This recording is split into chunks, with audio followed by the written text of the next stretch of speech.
We need some like intro music. That'd be cool. We need like some like really cool intro music.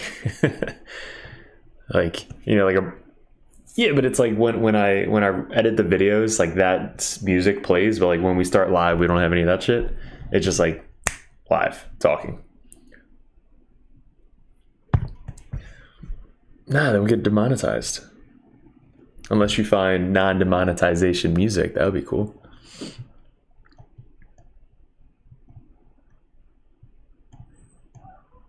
Yeah, you just YouTube free music for whatever.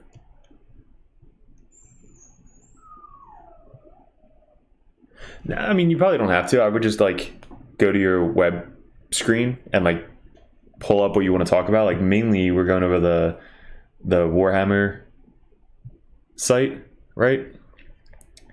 The data sheet.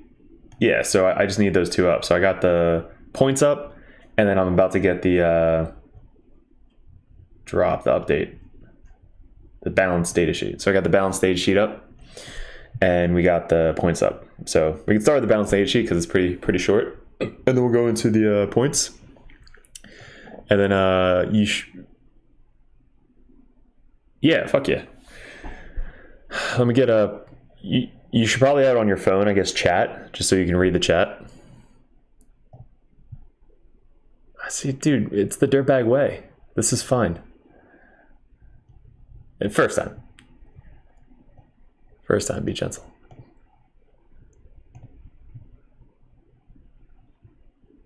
All right, what is up, gents? All right, cool. So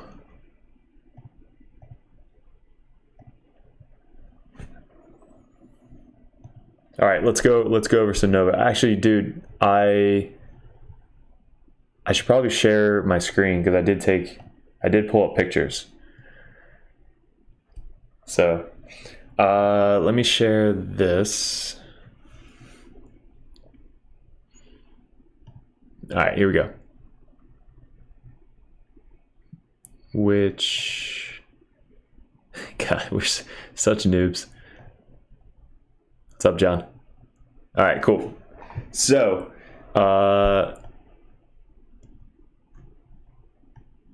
yes, got it. All right, cool. So, took a couple pictures. The first picture is basically what I was walking around with, like the cart. What would you say about the cart? 100% worth it for GCs?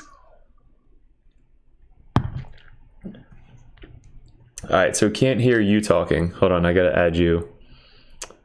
Audio. All right, talk. Hold on, I gotta go. Properties. Okay, try talking.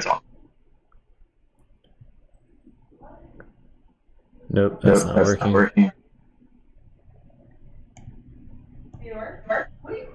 Real talk definition audio. All right, now try talking. All right, cool. Talk again.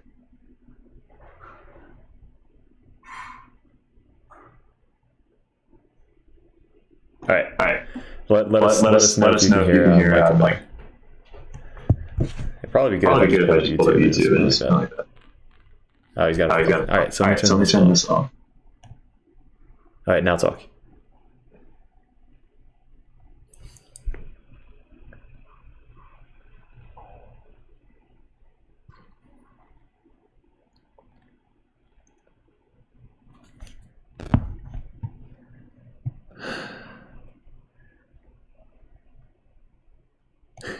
They want to hear you, Mike.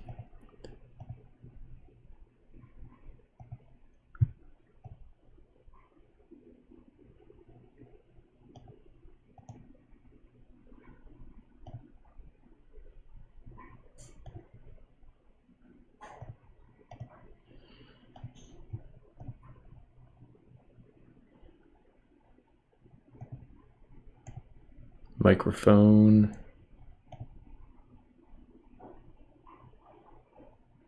All right, you talking?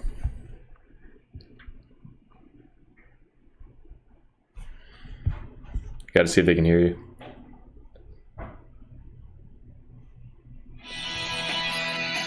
Fucking heads.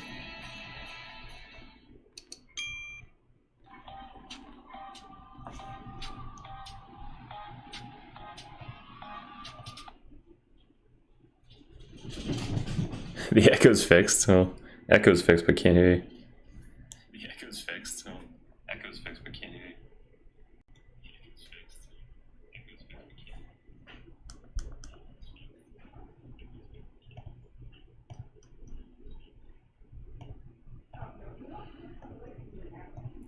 I might have to take my headset out.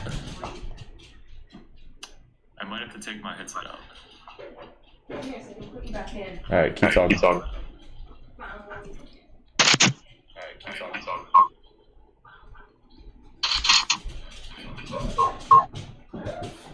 Nope.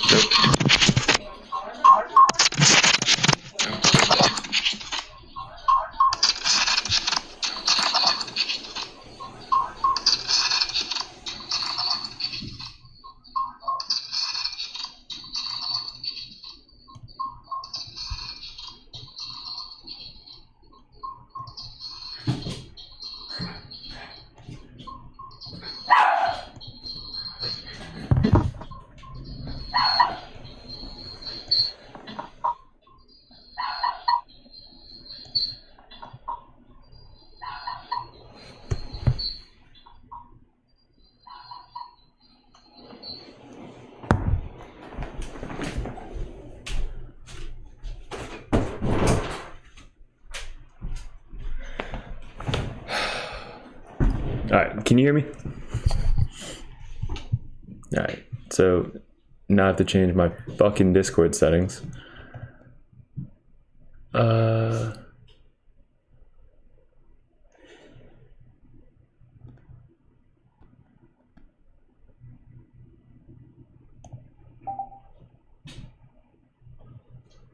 Yeah, I would just keep talking until I hear you.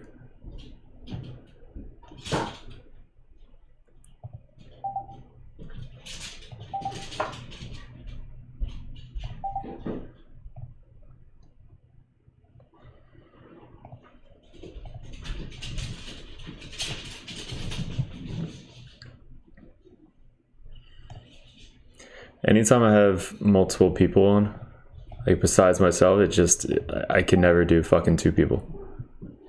Really? Yeah. Alright, there's some voice. But you can hear me though, right? Yeah.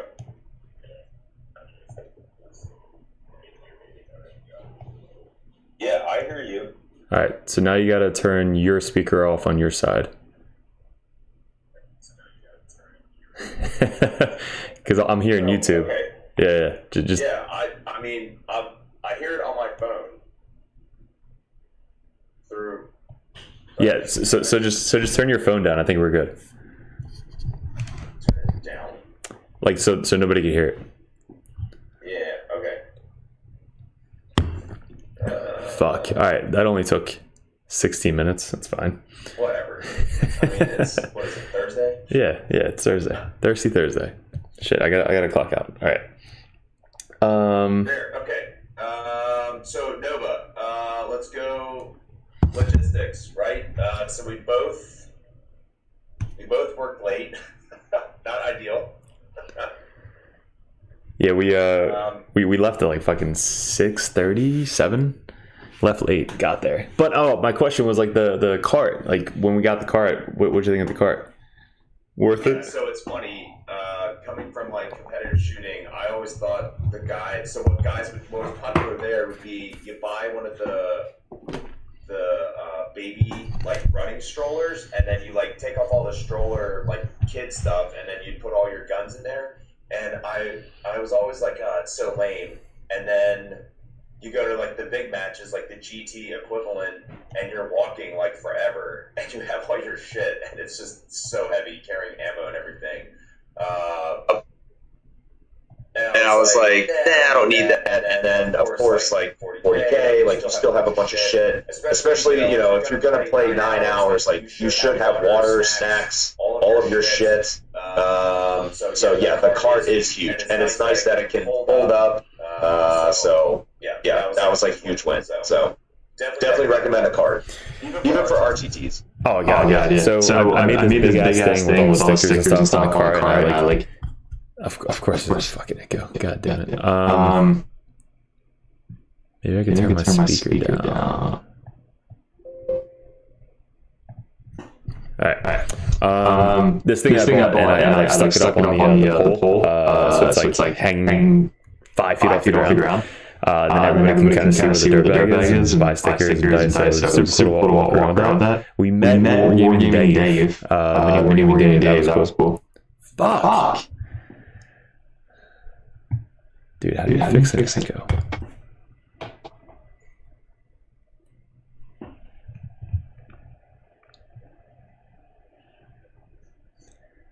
We talked to Mini Wargaming Dave for what, like 15 minutes? What's up, Orange?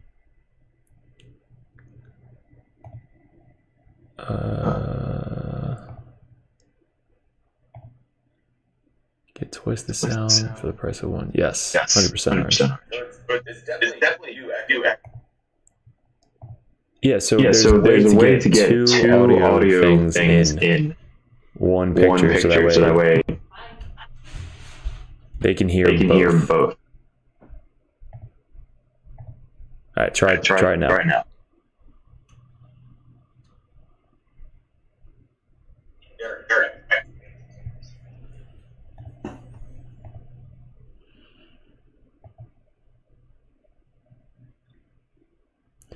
So it's like Discord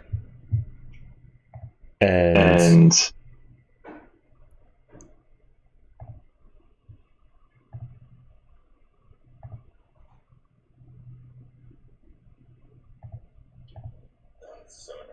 annoying. I fucking hate technology. All right, talk.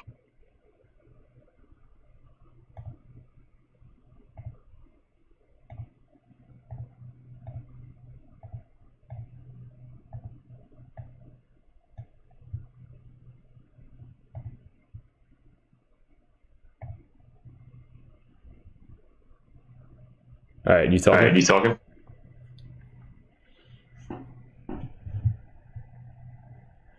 We're probably gonna lose 500 subscribers just because we're freaking idiots. With technology. What are you talking? I can't hear anything.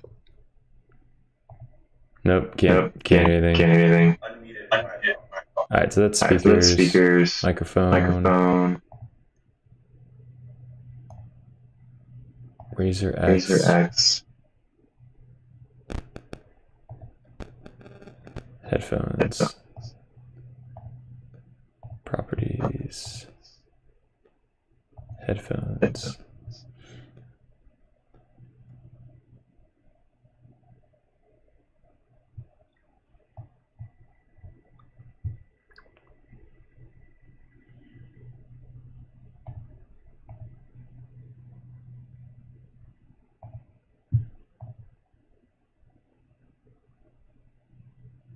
Headset, microphone. We just have to add 2 people, don't we?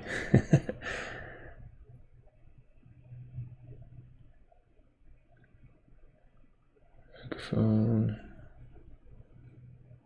Man, dude, this is so much fun.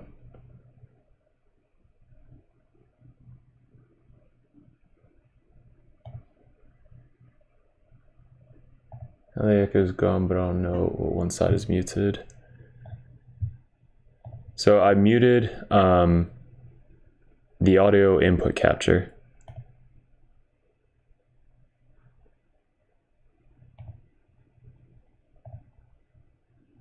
I could just delete it. Add audio input capture. Audio output capture. No, that's my microphone.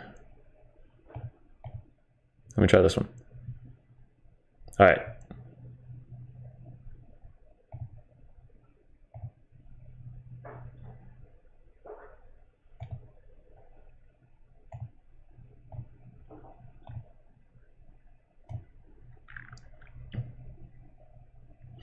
Audio output capture. All right, let me know if you're talking. Yeah, I'm talking right now. Derek. No, I gotta change it with Discord settings. Derek. All right, gotta talk. Derek. All right. I heard you on my speaker, but can they hear you? Yep. It seems good now. So now a little low. All right, so it might just be low because it's picking it up through the microphone. Heard Mike better this. Yeah, I mean, just tell me about mini Warrior and Mike or Dave. But now it's quite low. Yeah. But a few seconds ago, but now it's quite low. It was good. You did one last thing, and then you shot off by half.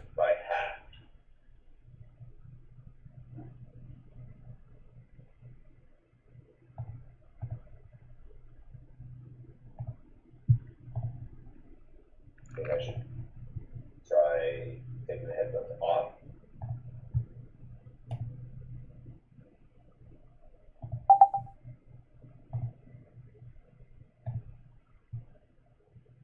All right. So when you talk now, I can't hear you. You can't hear me at all. But they can hear you. Okay. Oh, man. He sounds great now. Okay. They can hear you because I have the audio for you, but I can't hear anything that you're fucking saying. Okay. This is fine, right? So I'll just read your lips and we'll be good. This will be a great interview.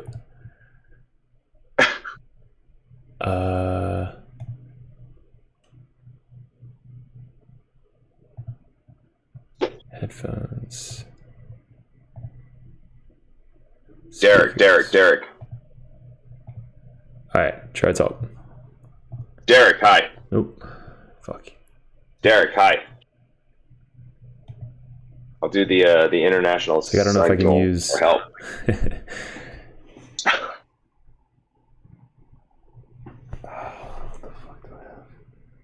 Yeah, I got nothing. I don't have old school headphones. Really?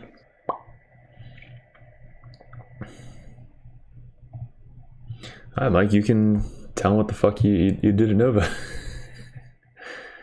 Okay. Yeah, I'll go first. So I mean, overall the event was awesome. I pulled out last year. Again, don't want to get into politics, but I didn't agree with, again, I don't care about the mask thing-ish, but what bothered me was you couldn't get a refund.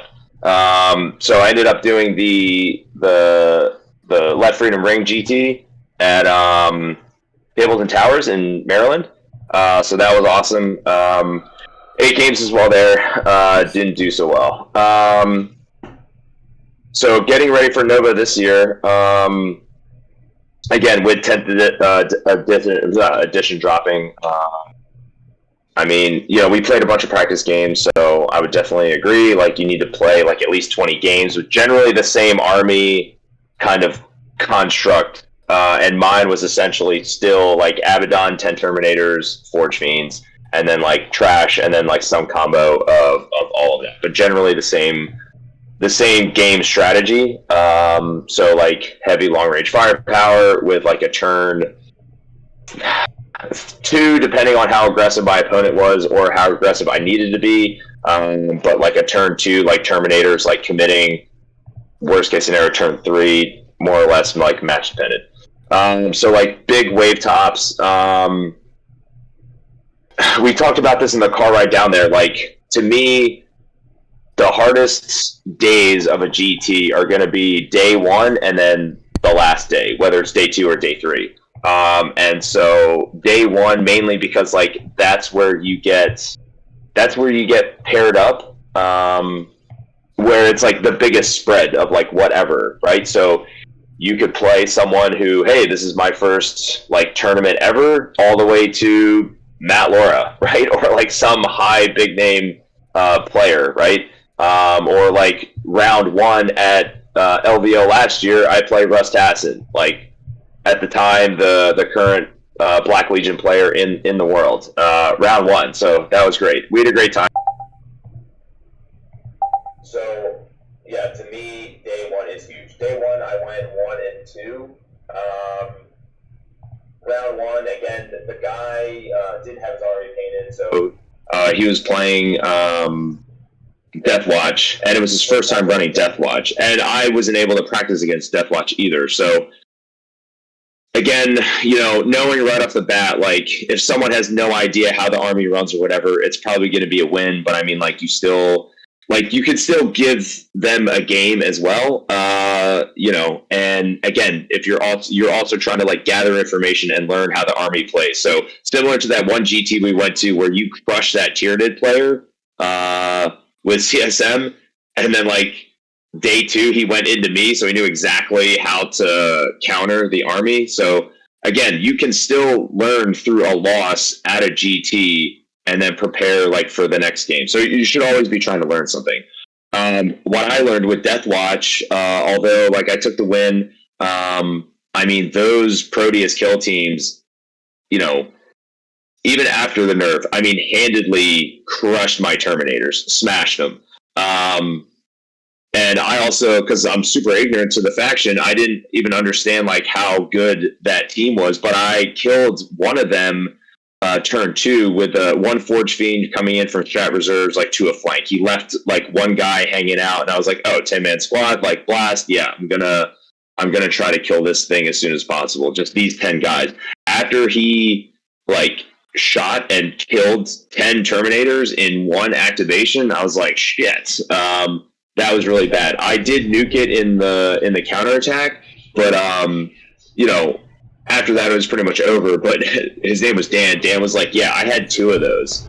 And so they have the ability to come off the board and then back in next turn, like similar like to Grey Knights, but not as mobile. So knowing that, if I went into Deathwatch again, like heavy screens, pushing out the front lines, and then keeping my important stuff protected, that was going to be the game plan going into them. Game 2, I went into World Eaters, and I played World Eaters against Nolan, local player, very, very good player, a couple weeks ago. So I was a little too confident going into them, and I will say this: the kid Zach, he straight like got in my head as far as I did not think he was going to be as aggressive with Angron. Turn 1. So turn 1, like Angron is in my lines, just like eating my lunch, and even my opponent was like, this is kind of long bomb charge, but fuck it, I'm having fun. I was like, okay, and then made all the charges. So everything worked out in his favor turn 1, and I'm like, shit, now I have Angron. But the main thing I want to talk about in this game is he did a really good job between Angron and the Berserkers coming out of a Land Raider. He basically pincered me. And so it's like, okay, I've got Angron coming in 20-some inches this side, and I've got Berserkers coming in 20 inches on this side. So, again, hard decision to be like, what is the lesser of 2 evils? I decided to kind of fade towards the Berserkers. But yeah, he like crushed me that game. Awesome game, had fun, but again, like that was my fault. And then game 3 went into Eldar, not the super meta list, but again, like Eldar just have so many tools. So I went into that knowing that I would lose, but again, like took the time to just like do the best that I could to survive long enough to see everything that his list could do. So that's what I was curious about. So I kind of transitioned from like, hey, I'm going to try to win to let's just understand what this faction does. Now, I had played them twice before, high meta lists with good players, and I mean, just completely smashed. I think the first time it was like 20 to 100. The second time it was like 30 to 100. This guy, I went 68, 100. So, I mean, getting better every single time, but I mean, just it's it does suck going into Eldar. Can Wave you hear tops me? for day 2. Yeah, I got you, Derek. Nice. Do you see this this picture up here? Yeah. Dude, this Eldar, I guess, best fucking thing. It had smoke coming out of it. And music. It had music. It had fucking Wraith Knight. Like, that's an expensive ass Wraith Knight just for the kit. But walking through the portal, like, it was one of the coolest things we've seen at Nova. Oh, sick. Wave tops for day 2. So Nova changed the clock rules. So you could not put someone on a clock. The judges had to put someone on a clock. So I think Nova did a really good job of announcing like time hacks. And then if you were like not at the proper time hack for turn 1, 2, 3, 4, 5, like then you would call a judge over and they would put you on clock. I waited too late and then, got clocked round 5 and had like, dude, it was like 8 minutes to like crush this turn. And we were at turn 3. So again, like my fault for not like being like, hey, judge, like we need to clock this. So again, like read the GT pack, fully understand, not just like the rules of like your army and what you're, going into, but like what is the etiquette of like the tournament itself. So now we're playing Sites of Power, which I struggle in because I only have the Terminator brick with Abaddon to like chill on a mid-board objective. And then, I've got my lone op characters. Basically he got a little stressed with the time and he overcommitted like the 25-man brick or 20-some brick warrior blob, which I killed most of them in Overwatch. But I nuked them in melee, and then I was like, "Fuck it! I don't have enough time to like do anything sexy, so I'm just gonna full send everything to the center of the board." And then the way they ruled it, because we both clocked out, was like you're gonna score whatever secondaries that are passive, and then like the game is gonna end. So again, I would say like going into like not so much RTTs, but GTs for sure, like. Understand what are the rules of the clock. Don't be afraid to clock someone, because again, like you should generally know like how long it's going to take you to play your game, and to include like strategy time. So it's like I'll probably dedicate maybe 5 minutes to like, okay, like what is my game plan? Okay, cool, and then like execute the game plan. So don't be afraid to clock someone.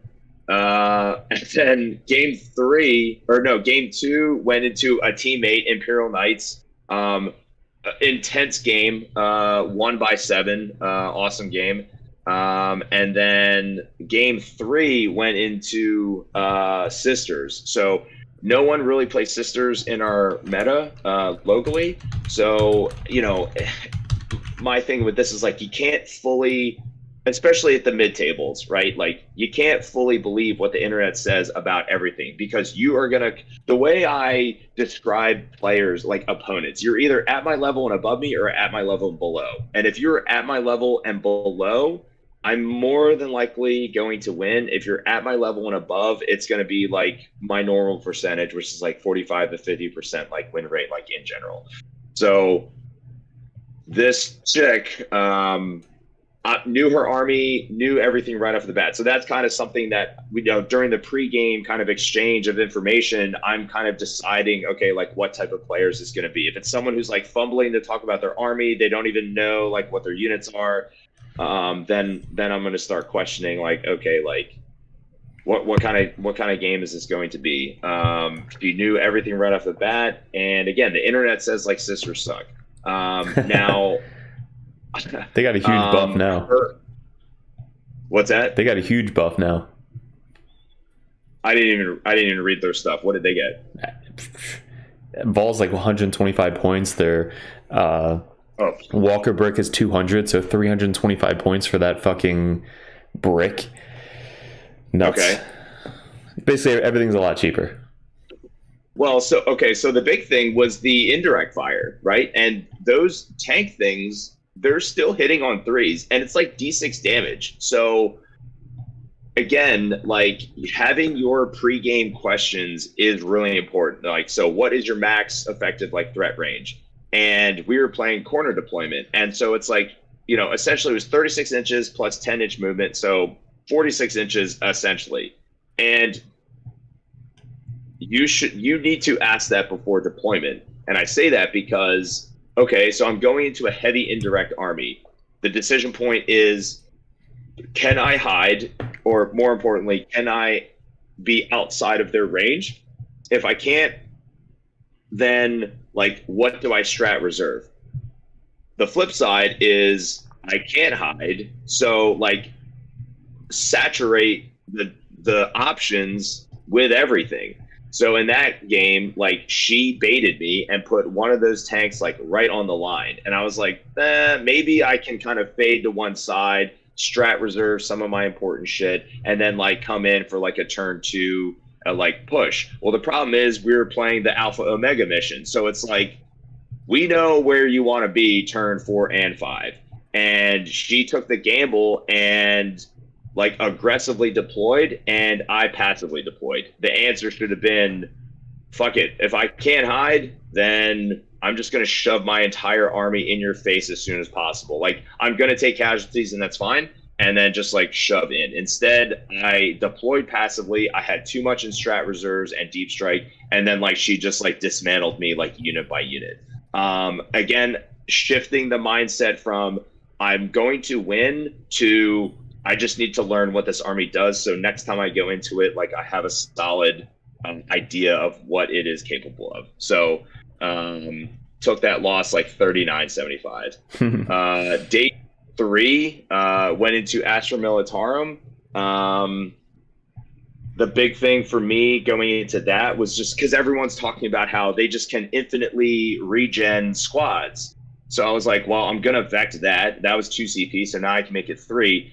The interesting, which this doesn't matter anymore as far as vecting, but what he did was he had the ability to double vect. And so Dark Obscuration can't shoot outside of 12 inches, which is arguably CSM's like most impactful strat. It was now 3 CP. So what do you think about again, the new vect? We'll get to that. But I enjoyed having this constraint put on me because like sometimes we're a little too loose with our CP management. So like it sometimes, depending on the game, it might be like turn 2 and I have like 5 CP, and then I'm like, fuck it, I'm just gonna spend it on shit that doesn't really matter. And that's not the mindset. So now having a critical stratagem of Dark Obscuration 3 CP, like, cool, turn 1, not spending it on anything. Turn 2, not spending anything. No Overwatch, no rerolls, fucking nothing. Whatever the rolls are, those are the rolls, because I need the 3 CP for Dark Obscuration. So I enjoyed that game because it forced me to be like really prioritize where I wanted to spend my CP. As I moved my Terminators up, he had a Bane Blade, so like if he got that to the center, then like that would take forever to kill. So I needed to kill it before it got to the center. So using simple strategies of like, I mean, even my flamers just advancing and just move blocking, just doing nothing, but just being an obstacle in the way. Like 3 flamers did survive an entire round of Bane Blade shooting, which I thought was hilarious. Just, I mean, 4-up saves can go really well or really bad. And it went really well. So I waited until like go time, and then when it was go time, that's when I'm advancing, charging the Terminator. Advanced shoot and charge the Terminators. I'm going full send. I'm trying to kill as much as possible, establish like a strong foothold, and then pretty much after that, it's just like mop up. So great game again. 94-76. Game 8, I went back into Imperial Knights. Now, the difference between this guy and my teammate was he had 3 of the big knights. Now, typically, like, even in 9th edition, it was like more of the smaller knights were like the bigger threat. So at face value, I was like, oh, okay, I should be fine. The difference was how he deployed and also the terrain. So even with towering, I like the GW layouts, and we talked about that a lot. There is enough like line of sight blocking, but you have to be like critical about it. So it'd be like, hey man, like if your knight moves are, I don't know, what is it, like 10 inches? Okay, cool. He moves right here. What can he see? And you basically decide where you're going to go based off of that. The problem was he put one big guy in the center, two on the flanks. So no matter what direction I go in, he's got two knights that can shoot basically 90% of the stuff that I expose. So it's like, okay, well, take the lesser of two evils. I'm like, what is this guy's defensive buffs? Less than these two? Okay, cool. Then I'm going to push left, and I'm just going to kind of fade in that direction. And so take out one of the big knights and then kind of like J-turn, in that direction. Ended up losing by 7. So, I mean, and it was funny too, because I lost that game with a 6-up Feel No Pain, one roll from his second big knight, where he failed, did the reroll, got the 6, and like, which it was like super intense game. We were both like, like, and you can't be upset with games like that. So that was awesome. Mind you, he played Eldar 3 or 4 times. So when he came up to the table, he's like, hey man, I'm just glad you're not playing Eldar. So I don't even really care what happens in this game. It's just not Eldar. That's sad. That's basically 90% of the games over the weekend was like everybody was just happy they didn't get paired into Eldar. I know. Like you literally didn't care what it was. So anyway, ended up going 4-4. Every single opponent was great. I didn't have any bad opponents, unlike yourself, but I had him at an RTT 2 weeks ago. So anyway, Nova was great. I didn't, I'm there to play, so I didn't drink heavy. I didn't go to bed super late. I was like refreshed, ready to go, hydrated, had my snacks, like ready to play 8 fucking games of 40k, and enjoy myself and like learn about people, learn about their factions. So that was me. I was kind of the opposite. I started drinking after the first game because I figured I was going to get paired into Eldar, and then every game that like I didn't get paired into Eldar, it's just the likelihood of me getting paired into Eldar was higher, so I just kept drinking more. So that was basically just a continuation. Every time you text me, like, here? Yeah. So Amir then made me drink more, which was just a full blur for the weekend. I think this guy's 3D printed. I think you can buy this guy or get this guy on Etsy. This dude is insane. What are you saying, Tom? Tom just bullshitting with you. Yeah, dude, these like painters are insane. You ever feel like you just paint with a crown after seeing these guys? Well, I mean that's the awesome thing about like GTs as well. Like the armies just look out of control awesome. It is so cool what people bring to these bigger events. Did you see the Buzz Lightyear army? Yes, yeah. I sent a picture to Jace. So we're getting into BattleTech, and he's painting his Inner Sphere mechs, Buzz Lightyear. Dude, I feel like I paint with those like kid water pastel brushes, like the ones that like disappear when like the thing dries. Like that's my paint compared to these guys. Like this looks insane. I know. Just the orc and like all the shading and fucking the armor. God, so good. Like look at that. That is paint. That is paint, not a light. Paint. It's fucking nuts. This is one of the coolest ones with the moon in the background. Oh yeah. And then we got the World of Warcraft dude. This guy looked badass. Nuts. That was a really good one too.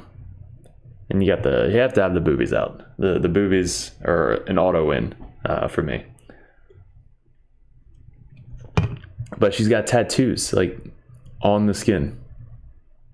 Oh, the chick with the rifle. No, this one's got her thing got cut, I guess, and then there's a tattoo on her stomach. Like somebody painted tattoos on the stomach. Another boobies. This chick's more devilish. That would not be fun right there.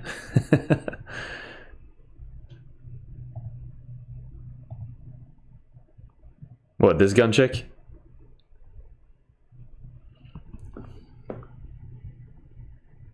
With the fish. Nah, Daryl, we're getting into that. We're getting into that next. We're just talking about Nova right now. These are all the paintings, all the submissions. This was cool. She's like turning into stone.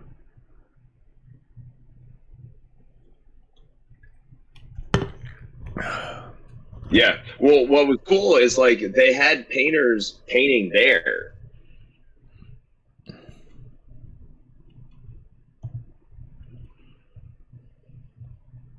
Yeah, it's disgusting.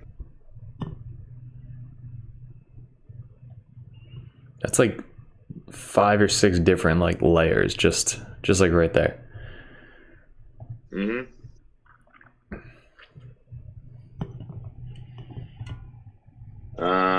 So Derek, 6-2, man. Your goal was 5-3. So exceeding expectations. Like, how was your Nova experience?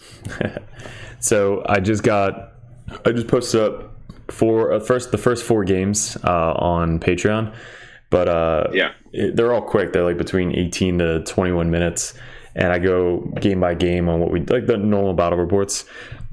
And the first game I played into Chaos Space Marine player, so I kind of had high hopes.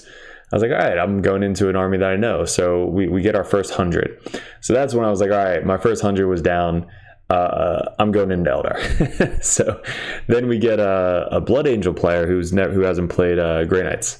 So another guy who actually we played at another GT. So it was cool because the first 2 guys I played at other GTs, and then I played him again at this GT. But he's never played Grey Knights before. So we go into there, and he has to stay 9 inches away from me, or I just fucking teleport away.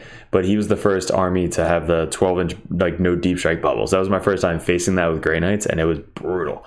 Like, if you're a Space Marine player, you should have at least 2 of those units every single game. But we got 100 in that game as well. That was a really tough one for him because I just stopped his primary the entire time. And then obviously the third game, I had probably 3 judges around my table most of the game. I had most of the cuddle buddies and all of like the friends from the GT like watch the game behind me like 5-6 feet away, just fucking shaking their heads no. And this was a local player that I've not played before. You played him. This other guy, one of the nicest people on our team, has played him. And to fight one of the nicest guys on our team shows a lot about the player that I'm going against. So it got to a point where even the beginning, we had the head judge come over and kind of like organize the table, make sure everything's correct, because we were playing the wrong mission. So we reset it and put the right mission on. And first he's like, no, I want to play the way we set it up. And Sam's like, no, you should play the right mission. I was like, dude, I don't want to play a mission that's not even in the fucking GT packet. Like, there's no point to play this game. Like, we're just going to get an asterisk. It's kind of pointless. So eventually we reset it. And then every single judge call was a question. Going against the judge, second guessing the judge, asking for different judges. We even had a judge sit at our table the entire game. And it got to a point where I just couldn't take it anymore. And by turn 4, I was actually winning by, I think I said it in the video, I was winning like 46 to 31 or something. Like I was up like a good amount of points going into turn 4. And the biggest thing I did for him was give him the reroll guide. So the first time he overwatched with his Wraith Knight, I let him reroll the guide because he didn't roll the 2+. I mean, like, he didn't roll it at all. So then I was like, all right, yeah, sure. So he rolls it, gets the 2+, gets guide. Then the next time he forgets it, and I let him do it again. And then the third time he fucking forgot it again. This is every time he's going for the Overwatch. He's like, oh, I forgot guide. So third time I let him do it, he fucking kills 7 paladins to an Overwatch. At that point, I was just done. Like, this is fucking stupid. I hate Eldar. This Overwatch bullshit is dumb. And I let him redo it every single time. So that's kind of what did it. And then it got heated between me and him, and then some things were said, which shouldn't have been said. I apologize if anybody heard it, but I conceded. First time in my life I ever conceded like that. So when we were adding the points, I wasn't allowed, because he kept saying like, oh, he conceded. Sam was like, I got it. Don't worry. We're counting the points. So we count the points. I don't get any points for secondaries on turn 4, and then I don't get any primary or secondaries on turn 5. And at that point, I think I lost the game maybe by 15, 20 points. So it was honestly the worst opponent I've ever played in my entire life. So if he ever gets banned, we don't know, but I will never play this guy. If he shows up at a tournament and I get paired up against him, I will take my loss, and then I will go probably have like a long lunch or something. Like, it's just it's not worth the aggravation. No. So again, we don't need to go into the guy, because I played him, and again, same thing, man. Like, it was a Saturday. I'm there with my son. He's playing his second RTT, and I'm just like, dude, I'm not going to lose my bearing with this guy. After, again, same mindset, right? I'm going to lose, so, like, I just need to learn as much as I can. And he was, like, still a douche. Again, same thing, to the point where it's like, hey, do you want to talk about this? I'm like, yeah, we can fucking go outside. So it's sad that a player like that, who everybody knows, like, if you mention his name, everybody knows him. And it's sad that you have that reputation in the community, because it doesn't bring anything good to the community. It doesn't bring more money to a store. It doesn't bring more players to the store. It doesn't bring like happy people to play. Like, that one person could basically ruin an entire community. So we really don't even want to deal with it. But I think there's a couple things that we should talk about with this, I think the first thing is, one, like, I think this whole playing by intent idea I think it went from one end of the spectrum, and it's like to the other end of the spectrum, and it's like, well, my intent was to win, so like, what are we talking about? And so I think sometimes that idea is like, oh, well, I'm just playing by intent, is like straight up abused, where it's like, dude, if you made a mistake, and if you made a critical mistake, like, it is what it is, and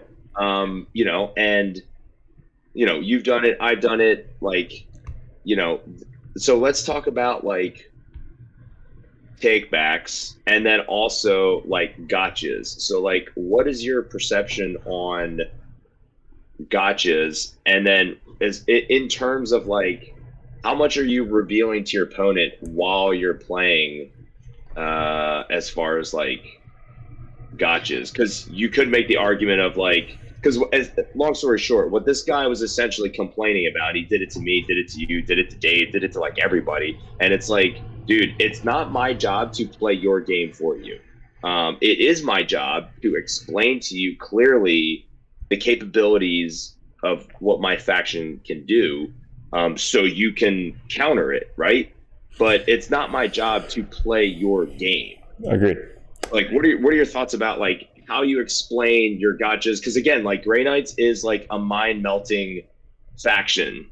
I have the benefit of playing you like every Monday, but for someone who's never played it before, how do you explain, and when do you explain the capabilities of Grey Knights? Because they are unique, like GSC and some of these other kind of mind-bending factions. So that's a great question, because you can tell with two different players when you play them. My last game was against Tim, who's a Team USA player. He's the Knights player, and just his mindset and his attitude and his how he held himself after I did the sigil was completely different from another person who was like, oh, that's a gotcha, or whatever it may be. Like, This player, the Eldar player, I've told him 15 times about all of my gotchas, all my stratagems, and kind of like reminded him a couple times throughout the game. And the one enhancement on his Farseer that you get back up when you die, never mentioned it. Yeah. Didn't tell me once. I'm like, oh, that would have been fucking great to know in the beginning of the game. Thanks, fuck. And it was just that little shit like that just kept adding up. The question about how I would define a gotcha is something that you didn't tell them in the beginning of the game that you were like, that you do a lot. Now, again, there's questions that you should ask your opponent before the game, but also you should tell your opponent everything ahead of time, and that way they know what to look out for, or at least try and remember throughout the game. Now, if you told them like, hey, I have sigil on this unit, and if you target them with a shot, they get to shun away once per game. I'm going to tell you that ahead of the game. During the game, I'm not going to mention it because that's a part of my tool. That's a part of my toolkit. So if I tell you before you like start your turn, your entire army is just going to ignore them and go the opposite direction. It's going to be a completely different game. To get the best game out of it, you're going to use all your tools in your toolbox. Now, if I don't mention the sigil, then yeah, that's a gotcha. That's like, fuck you, man. You should have told me that ahead of time. Yeah, that's not cool. Now, there's a difference also between GT and RTT, or GT and friendly game. Friendly game, I'm telling you 15 times every single turn. Like, I'm like, bro, like, remember that unit has sigil. I have Mist of Deimos that I can get away within 9 inches. Make sure you stay 9 inches away. If you like come within 1 inch, I'll just like kind of scoot your guys back half an inch, just so like you're right outside 9 inches. So like shit like that, you're going to be practicing because you want to get better, for a tournament. But in a tournament, you're trying to win. Like, you're trying to get points. You spent money to get there. You spent money on travel, food, hotel, all this shit. Like, you go, some of us go and try and place really high. Some of us go and just fucking have great games, So really, whatever type of game you're trying to play, whether it be you're trying to win in a competitive setting, or you're just trying to play with a buddy in your garage, So like, the difference is where you playing at. Are you playing at GT, or are you playing for shits and giggles? Now, sometimes takebacks is a big thing, because let's say I shoot at, this happened against the Custodes player, really cool guy. So I shot at the Custodes Rhino, okay? And he goes, like, after I'm done shooting and wounding and stuff like that, he goes, oh, so that's a sister Rhino. It has a 3-up Feel No Pain save against psychic weapons. I'm like, all right, cool. All my weapons are psychic. That would have been cool to know. He's like, oh, yeah, no worries. I was like, do you mind if I shoot that other unit instead? He's like, yeah, go ahead. Didn't change the game stat. He didn't roll any saves. He didn't roll anything. He basically just let me re-roll all my hits and all my wounds into the actual Custodia unit that didn't have a 3-up Feel No Pain to whatever, right? So if he rolls his like saves and stuff like that, and like does 3 or 4 wounds, and then goes back and like that, you can't do. You went too far. But he let me take it back because I didn't know the rule. He didn't tell me before I shot the rule. So it's like, that's just the friendly competitive environment that you could like give a take back. So like, if somebody did that to me, like, yeah, shoot whatever you want. Didn't change the board state at all. That would be a good take back. I guess coming within Mist of Deimos, and be like, oh, I can't come within 9 inches, right? Yeah, I'm like, yeah. He's like, all right, you mind if I move back? I'm like, yeah, go ahead, move back, because it doesn't change the board state, So. And friendly games, there's as many takebacks as you want. Oh, yeah, of course, man. Like, but so I think it also depends on like what the thing is. So for me, right, like I would say the biggest gotcha for CSM is Dark Obscuration. So what I started doing is at the beginning of my opponent's movement phase, I'll be like, hey man, or hey, check, I can dark obscure these 3 units, just so they don't spend an entire movement phase lining up for something, and then I'm like, oh, I'm gonna dark obscure that unit, so just to like save everyone time and heartache, I tell them at the beginning of the movement phase. Now this is like twofold. One, to me, the strategy of like the mind game of something like Dark Obscuration, or the 9-inch, I can run away, or if I target that unit, then I can fly away, like with you guys, right? Like there is strategy in explaining what that does at the beginning of their turn to either, kind of not trick them. Now you're getting on a whole different topic, because that's like 4D chess right there. It's like, I'm going to tell you, hey, I have a sigil in this unit, don't shoot it, and I really don't want you to shoot it, but if you shoot it, I'm fucked, So it's like, you talk them into not shooting it, even though they should be shooting it. Kind of like your Nurgle strat. Well, so there's different like perceptions of that, right? So yes, of course, like you're gonna explain. Okay, so the Knight player, right?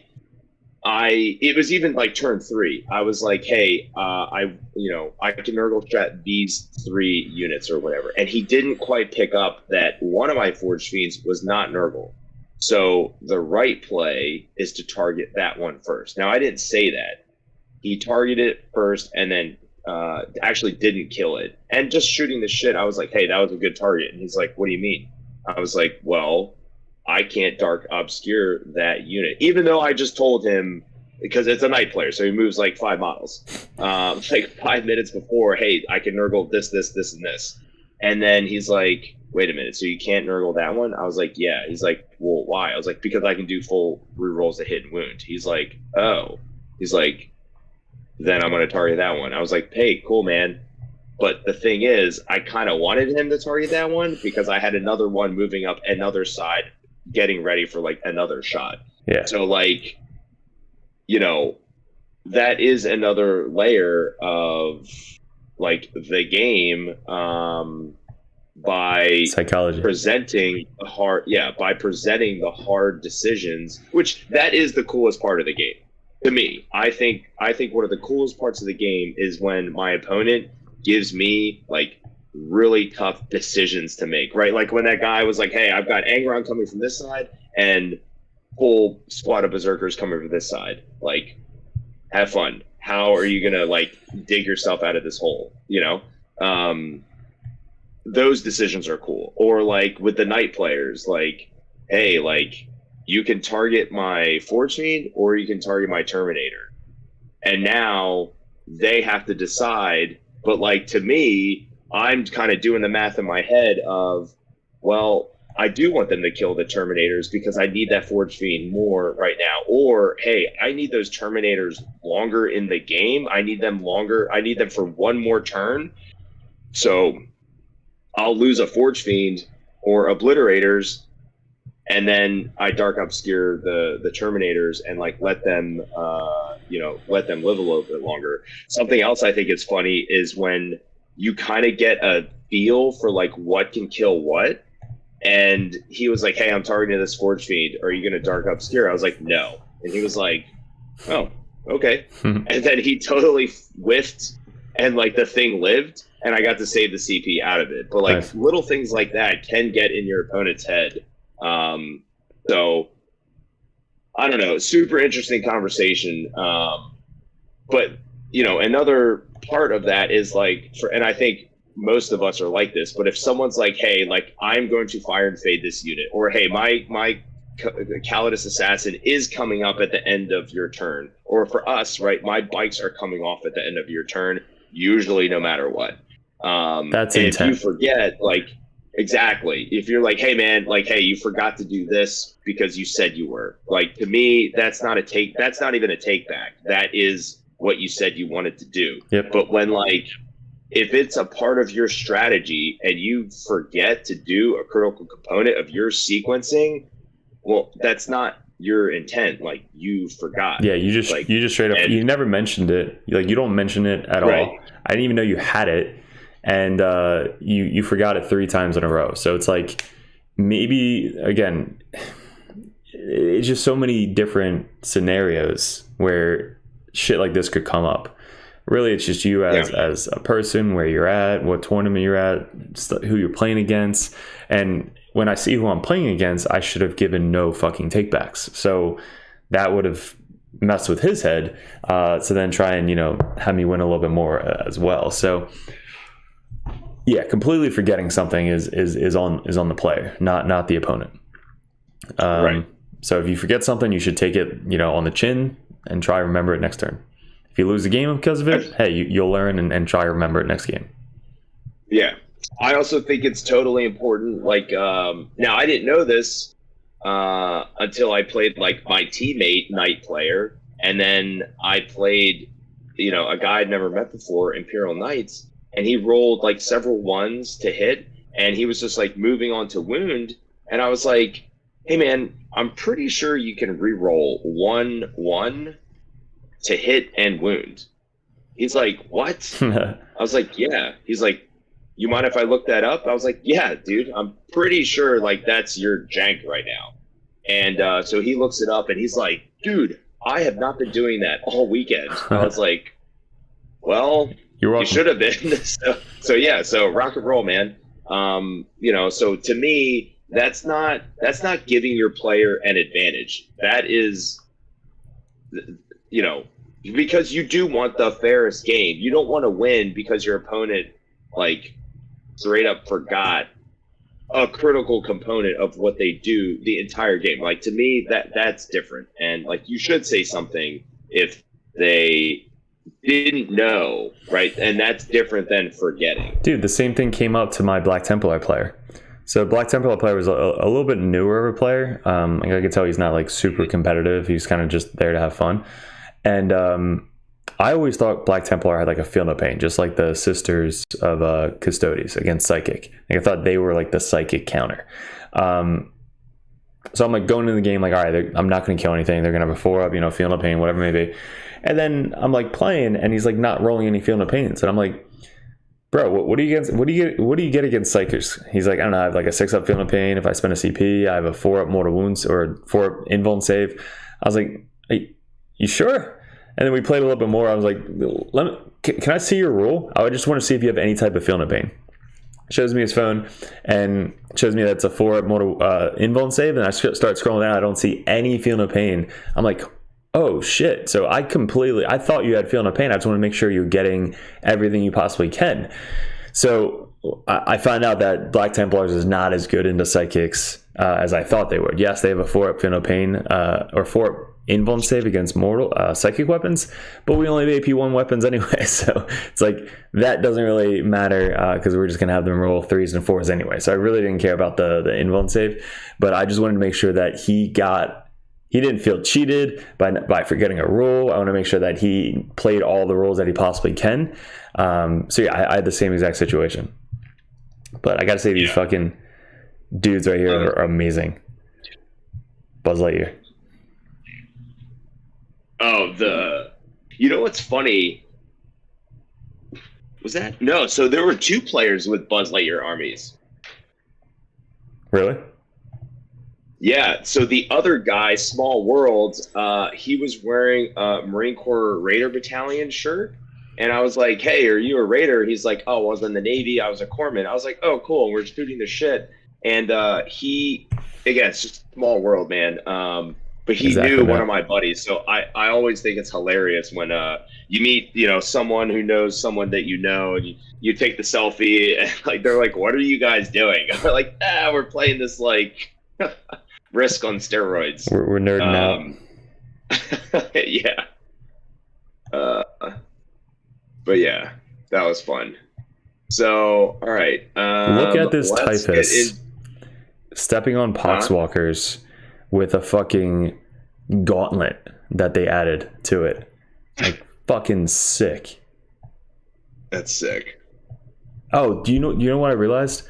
They mentioned they were the best Death Guard player in the world last year. He's in our Discord, and he was on a live thing earlier today. I only caught like 20-30 minutes of it, but they're going like everybody's excited on Death Guard, but they're going through all the Death Guard stuff. And when you add Typhus to the Poxwalker unit, the Poxwalkers give the unit they can come back.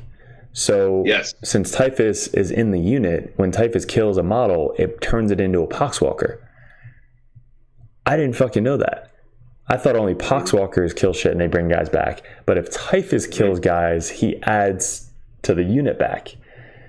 So like he's got a fucking, sweep attack. If he kills a bunch of single wound models, it just boosts up your whole Poxwalker unit. His psychic ability brings back the Poxwalkers. Like, This just made this unit so much fucking better for me. I cannot wait to run 20 Boxwalkers and Typhus. So I saw that on Art of War and on the Fix My Chaos list, which I thought was a really good episode. So my son, my 15-year-old Carter, he plays Death Guard, and I was like, yo, you need to look at Typhus and Poxwalkers. And yeah, super cool unit, super cool combo. Pretty sweet. This was cool too. It's like a beast coming out of a Nurgle Titan. Oh yeah, I took a picture of that too.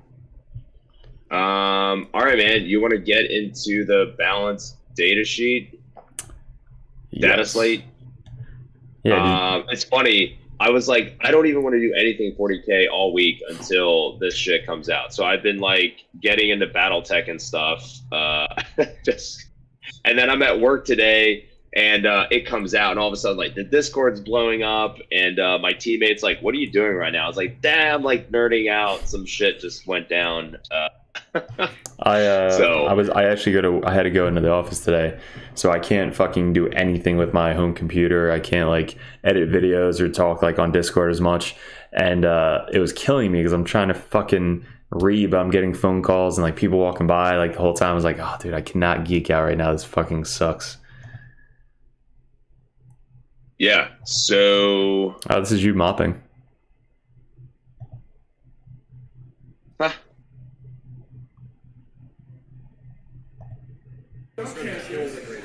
Yeah. Me mopping. You just give like 6-7 secondaries per kill. Was that the night we stayed up till 2 a.m.? Yeah. Oh, okay. Oh, you have a video of me mopping. Oh, literally mopping. Okay, I remember this. And then the last couple pictures. Dude, you got to get a pink Cuddle Buddy kitten shirt.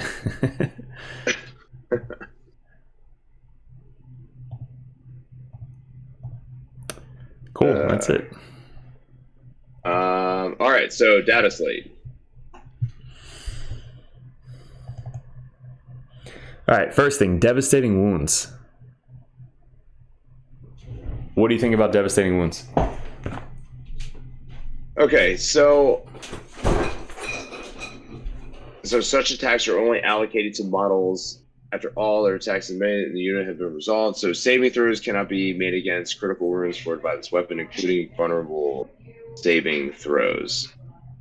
So essentially, it doesn't spill, right?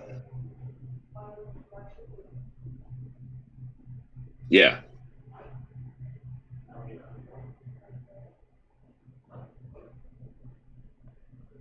Derek.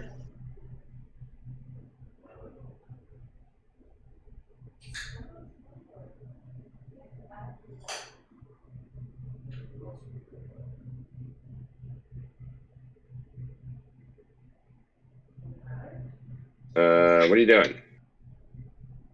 Derek.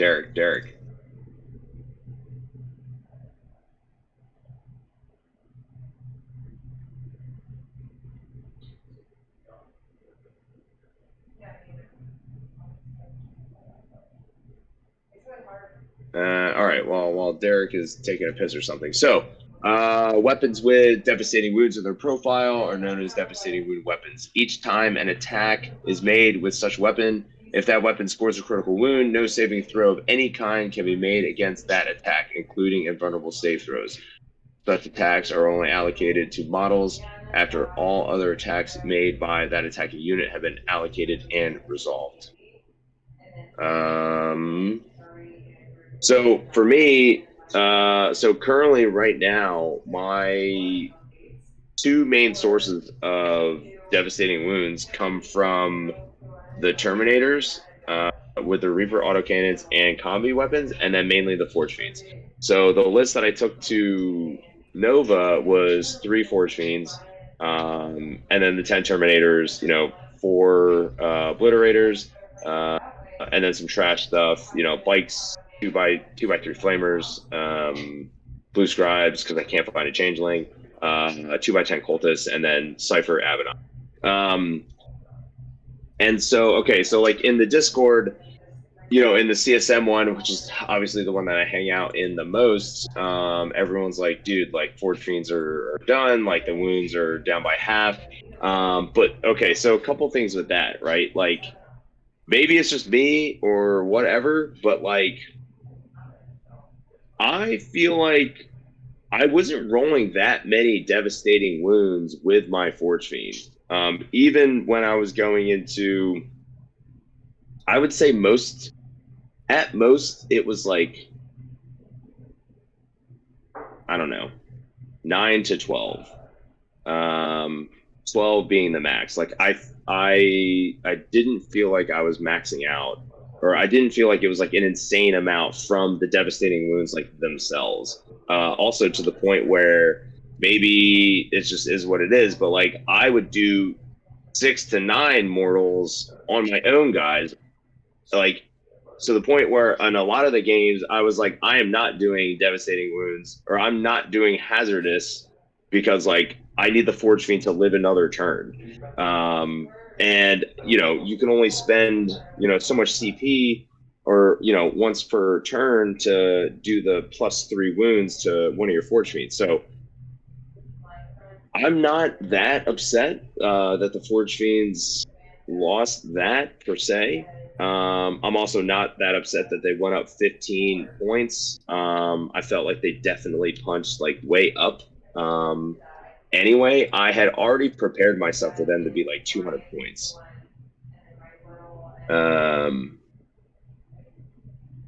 So it going up 15, I'm fine with that. I think the list I'm going to run this weekend is still 2.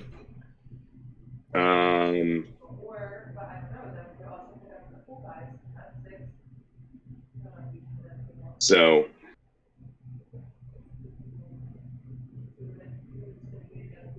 we'll kind of see what is the ceiling of your Forge Fiend versus your floor over the event. Daryl, what do you mean?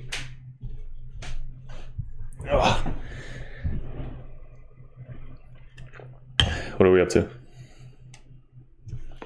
Derek, you back? Are you alive? I don't think it's going to be that big of a deal. I think Custodes are fucked, but Wraith Knight's now killing. Oh, dude, how much more does this benefit a Cursed Cultist? Which part? the devastating wounds not carrying over, and that one little Cursed Cultist guy died to 2d6 damage from the Wraith Knight. Instead of like 12 wounds and then 12 guys die, now it's just one guy takes a shit ton of damage. This hurts anti-tank. That did a lot of moral spillover killed Battleline units. Like, what was your best round of shooting with the Forge Fiend versus your last turn? Because the Forge Fiend change just make them. Oh, okay. So, yeah, like taking. I mean, it's like again, just assuming that Forge Fiends were going to get hit. I'd already planned to drop one anyway. So, but to answer your question specifically, I mean, the best one Forge Fiend did was 18 Necron Warriors in one Overwatch, or an entire 20-man Guard Squad. You know, so like, yes, like they were awesome, but I've also had 3 Forge Fiends completely whiff going into one unit. Actually, trying to take out that Bane Blade, I had to line up all 3 full rerolls of hit and wound on the undivided one, and then the other one was next to Abaddon, so still had full rerolls to hit, and then that third one was kind of like on a lower flank. They all whiffed, literally didn't even wound. So like, I don't think the Forge Fiends were hit as bad as it seems like on the front end. Again, I kind of take like most things with a grain of salt, like that you read on the internet, which again, we're on the internet right now too. So I would just say, like, you just got to play. You just have to play the units, and then also, like, you have to get play into like different armies. So we were talking about this as we were driving to Nova, of just like all the armies that we didn't play. So like after each round, we would like quick like huddle up and be like, hey, like give me like a quick download of like your experience playing like whatever army. So for me, Death Watch, I was like, yo, those prettiest kill teams, like they can do XYZ. And then Sisters, heavy indirect, like be careful of that. And like that would basically be it. So I think you just have to stratagems that could be used more than once per phase/turn.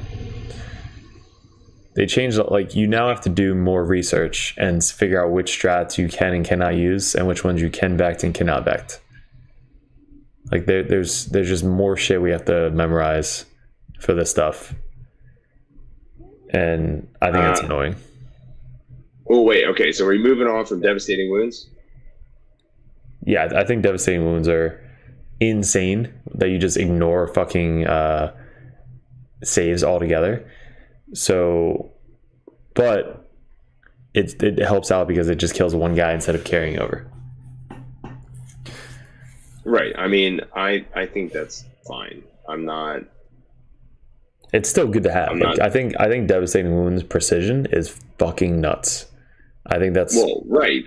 That's because you're all good. You want to put it into, you know, I'm gonna try the Master Possession with either a Possessor or Chosen Squad. We'll get to points in a second, but I feel like I needed something that is specifically designed to go hunt out a character that does like insane buffs to a squad and to an army.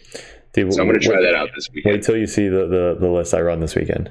You're going to be like, holy shit. I hope we get paired up into each other, because that'd be fucking hilarious. All right, so let's move on to you want to move on to modifying like the Vect? Yeah, I mean, I think that the Vect was really good. Like, if you had access to it in your army, you should definitely be bringing it. Like, it's an auto include. And now it's like, maybe you include it, maybe not. Like, you don't really need to. But also, it limits free strats as well. Like, you can't do just all the free strats like you used to before. So, I mean, it is a nerf buff to some armies. To Grey Knights, it's a huge buff, because you can't vect our mist strat, and we really have 3 really good strats that you want to vect, and you can't vect any of them.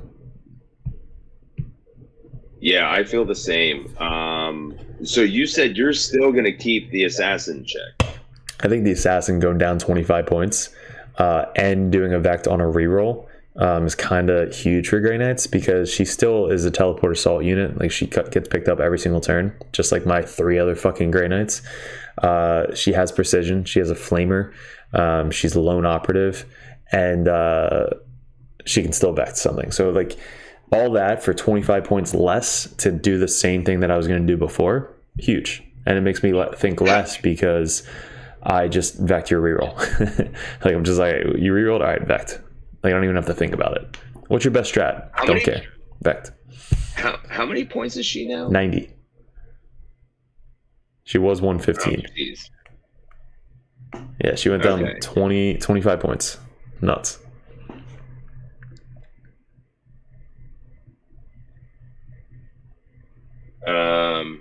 Yeah, I think that's super dope. I'm probably going to drop Cypher. Yeah, we were saying 105 points is kind of costly. And he doesn't really kill anything unless they get near you.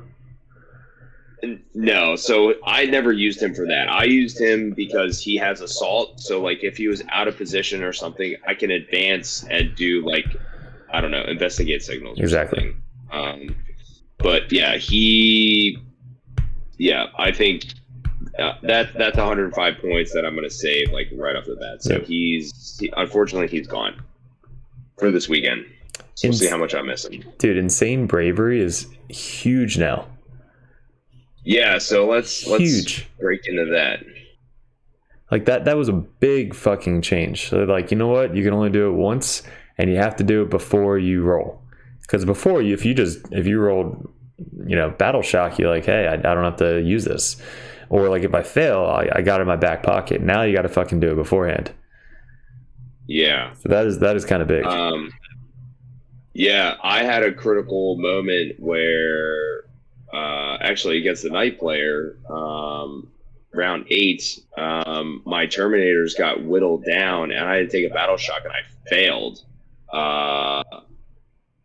And then had to spend the CP to pass, or else it was the one mission where you don't have the center objective. So you only get 2 points in your home objective and 5 points for every objective in the midfield. And then like 6 or 7 or something for your opponents. So them failing that would have been fucking huge. But the fact that you can only do it once per game, and then also beforehand. But I mean, it's only 1 CP, so that's not awful. It has to come down to what you need the unit to do. Like, do I need to hold this Agreed. point? Sticky's going to be even more important. But do I need to hold this point? Do I need them to do secondaries? Do I need them to do something? Mainly, it's going to come down to primary. Like, if I go from a fucking 5 to 10 primary or 10 to 15 primary, that's kind of huge.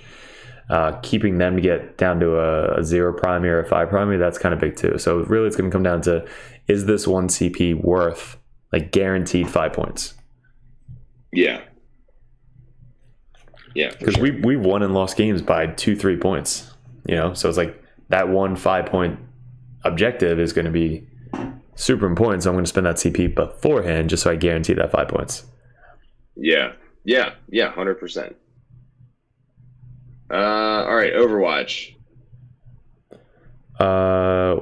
You just have to see the target, and Titanic can't Overwatch, which was huge for Knights and fucking Wraith Knights and shit like that. Yeah. Actually, that game that I lost to that Knight player, he overwatched my bikes coming in. The one that lived. If it had died, then this would have never happened. But again, even now, they can't overwatch. I don't understand the visibility part. Like, is that... I guess if you have a blitz or whatever and you have the line of sight shooting, you can't do that? Is that what it's for? I think it's if that enemy is visible. I don't think it's just for O Blitz. I think it's for IDF in general.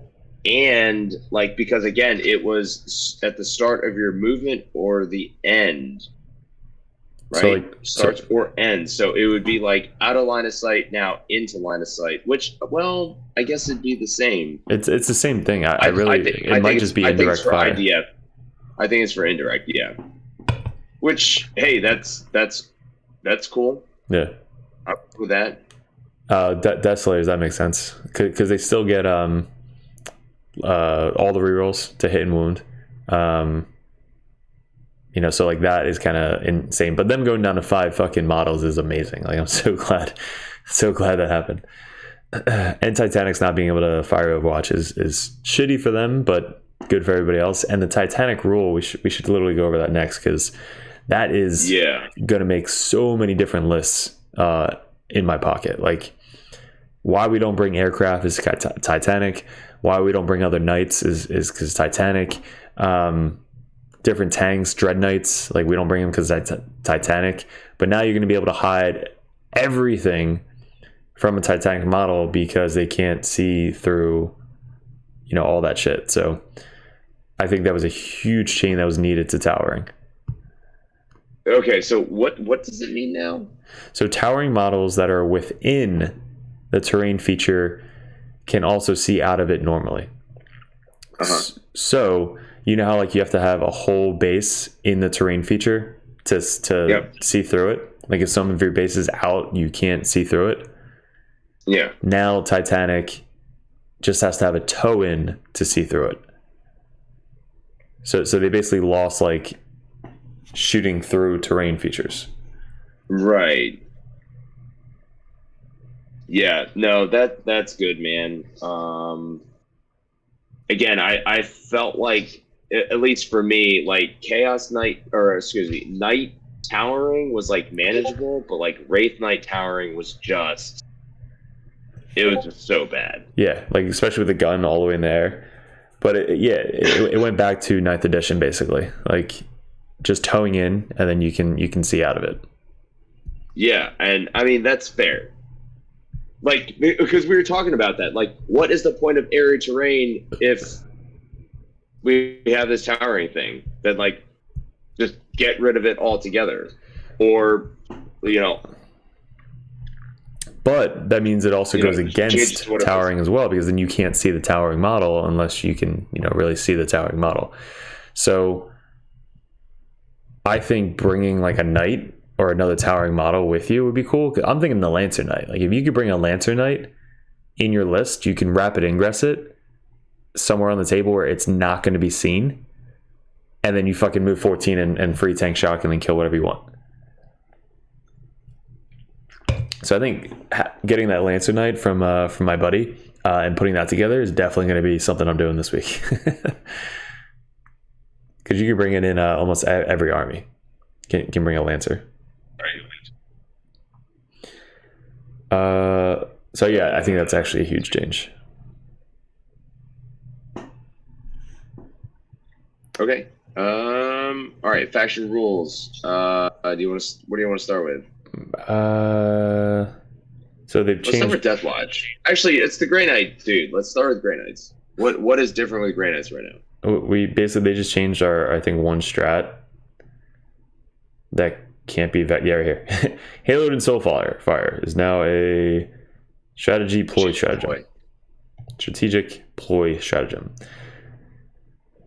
Meaning, I don't know. So like all the Vex shit and stuff you can do for free, that's what you have to kind of do some research on. But I can't do this strat now, I believe, for free. So I can't do the strat that can shoot me outside of 12 inches. Right. Well, I mean, you just have to pay for it. Yeah, 2C. And I honestly haven't done this strat in the past like 15 games I played. So not being shot outside 12 inches is 2 CP. It's kind of expensive. I just kind of rely on my sigil to not be shot at. Right. Everybody else can be shot at. I don't care. Knights lost their bondsman ability, so the big knights, only armigers got it now. They can't do a free thunder stomp. Trophy claim stratagem is now 2 CP. And then Valiant Last Stand is now 2 CP as well. So everything went up for the Imperial Knights. We got Space Marines. Desolators now go down to 5-man units, which is huge. Yeah. Leagues of Votann got a huge buff. So each of those units start the battle with 2 judgment tokens. So instead of like waiting until turn 3 to get judgment tokens, they basically start with judgment tokens ASAP. Gene Stealer Cult is now you have to roll for them to come back. Adding 1 to if they're a battle line unit, and adding 1 to the result if it's the first or second round. So first and second round, you're going to be able to bring units back earlier, but then later rounds, you're going to lose that. So round 3, 4, and 5, you're not going to be able to bring as many back on a 5+ or a 4+ if they're a battle line unit. So that's huge. 50-50 shot to bring them back. And set up wholly within 9 inches of battlefield edge. So the ambush ability must be set up wholly within 9 inches of battlefield edge. So that was a buff or a nerf as well. So Lancer is rapid ingressing from reserves. So you don't have to rapid ingress deep strike, right? Or am I wrong? Is rapid ingress just deep strike, or is rapid ingress just coming from reserves 1 turn earlier?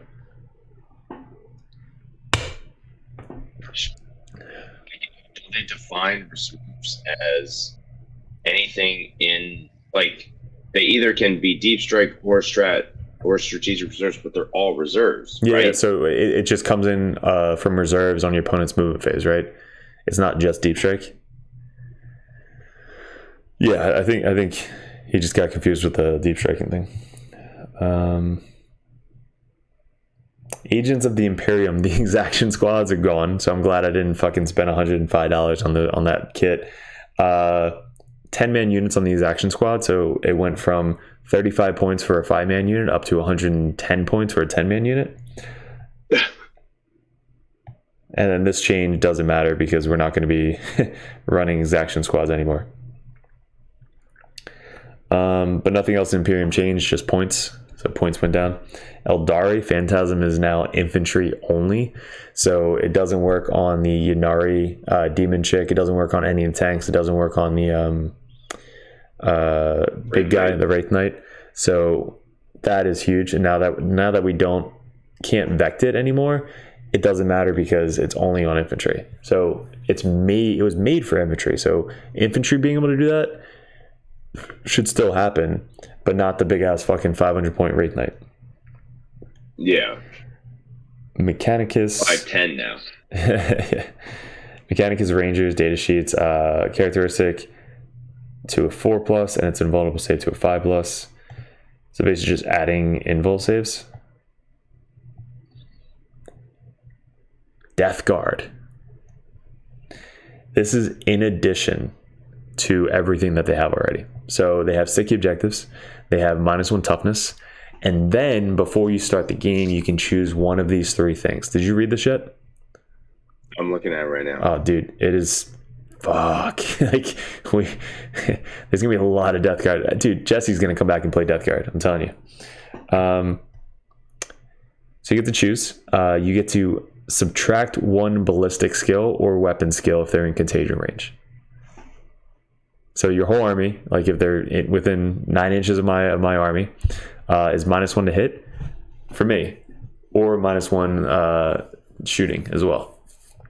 Mm-hmm. So that's a really, really good one. Then you reduce the save, which I think it's just I don't think it applies to invuln saves, but the save characteristic by 1. So basically, all of my AP just got better by 1. You're right. Everybody just got +1 AP. So that's pretty fucking cool. And then, while an enemy unit is within contagion range, subtract 1 from the objective control. So I'm not sure how often you'd be using that one, but the other 2, you're going to kill everything with also -1 toughness, or you're just harder to kill. So you can make super, super tanky units in Death Guard now, just by being more hard to hit, and also the 1 unit we have is -1 to wound if your toughness, I think, 7 or higher, or strength 7 or higher. Right. So that was insane.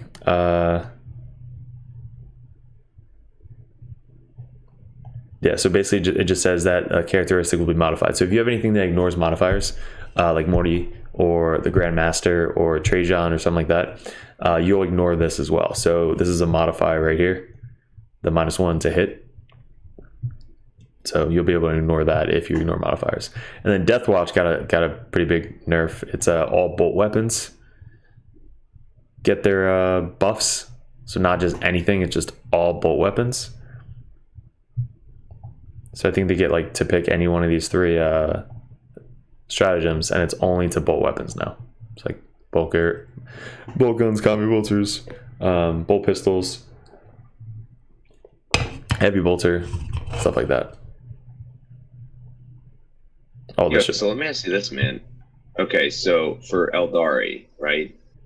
Phantasm, only infantry, and then the points. Do you think that was enough to... Because this is what we talked about, right? Like, playing that faction, no matter the list, it just felt like you weren't playing the same game, right? Like, everything else is like a if this, then that, or you got to roll for something, but there's some sort of, interactiveness with it. Like, I just felt like they could just make it so, because Eldar, and while it's funny, in game, it's not funny when it's game after game, I think it's just going to make different Eldar lists. Everything that everybody was teching towards, it's just, you're not going to be running that. You can still run it, it's just not as busted. And with the devastating wounds change, that was the biggest thing, because they have a lot of devastating wound output, especially with the fate dice. So right. changing that one fucking big cannon, D cannon, into a 6, it's not 2d6 mortal wounds anymore. It's just 2d6 damage to that one guy. So that, I think, was the biggest nerf to the mortal wound fate dice Eldar than, you know, the other thing. So Right. I think it definitely will change. The lists are just gonna be different. Like, they still have a really good index. They have really good strats. They have like, it just might be more infantry rather than tanks. So you're just gonna see a shit ton of cheap infantry across the board, I think. I fucking hate those warp spider things.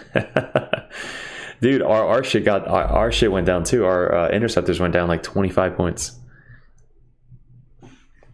So they're gonna move, shoot, move stuff. Custodes, I think, got the biggest kick in the nuts. There's no like I don't. 10-man models anymore.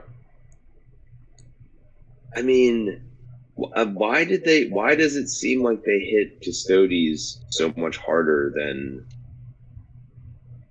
Eldari? Custodes are the best of the best, so them being the same fucking point cost as a regular Terminator was kind of bullshit. So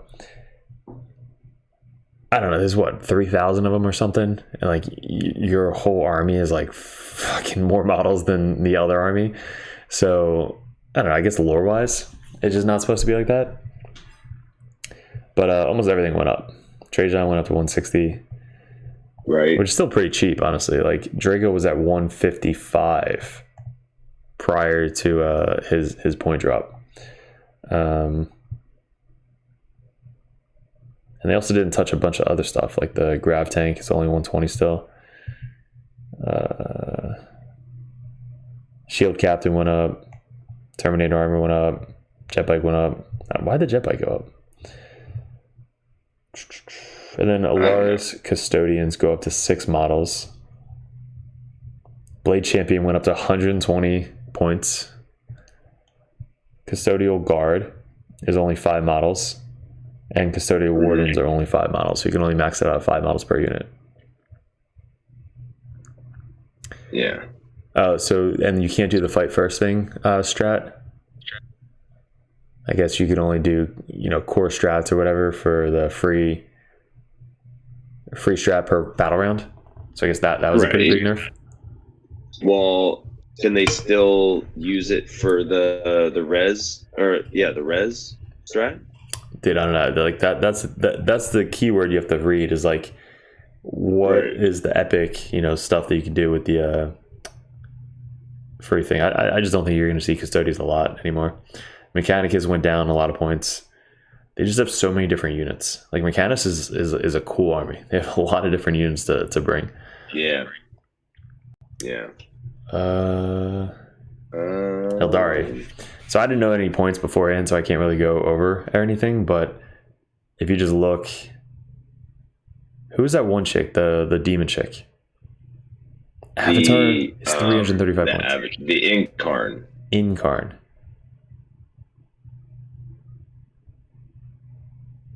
God, I fucking hate the Incarn, dude. Eldrad went up to 110. Farseer is 80 points. Skyrunner 90 points. Fire Prism went up to 180 points each. The Incarn 350 points for what she does, and she could probably die now pretty easily without Phantasm. But still, 350 points is pretty big for that unit, don't you think? She doesn't even need Phantasm, dude. Like, someone else dies and she just teleports out. So Drago can kill her. Across the board. Right. I think she's -1 damage, which is really good. Or halves damage. Like halves the damage, which is kind of crazy.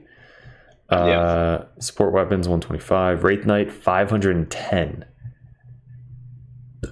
That's huge. Wraith Guard 340 points now. 34 points a model. Warp Spiders 115 points for 5-man. It's only like 20 points cheaper than Interceptors. Yeah, Grandmaster free strat should be once per battle round. Warwalker, I think those are the 9-inch pregame move guys, are up to 110 points. I think they were 90. Yeah. Viper's 85, Void Weaver 125.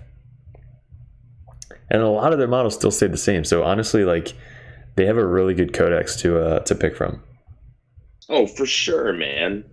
Oh, here you go. We got the links. Yeah. That fucking model. Where's the links? I fucking hate the links. We both hate the links. Hornet. How many points is that? 180 points. So same as the Fire Prism. $490 for the other Wraith Knight. Shadow Specs. Oh, those are Deep Strike guys that have like insane fucking guns.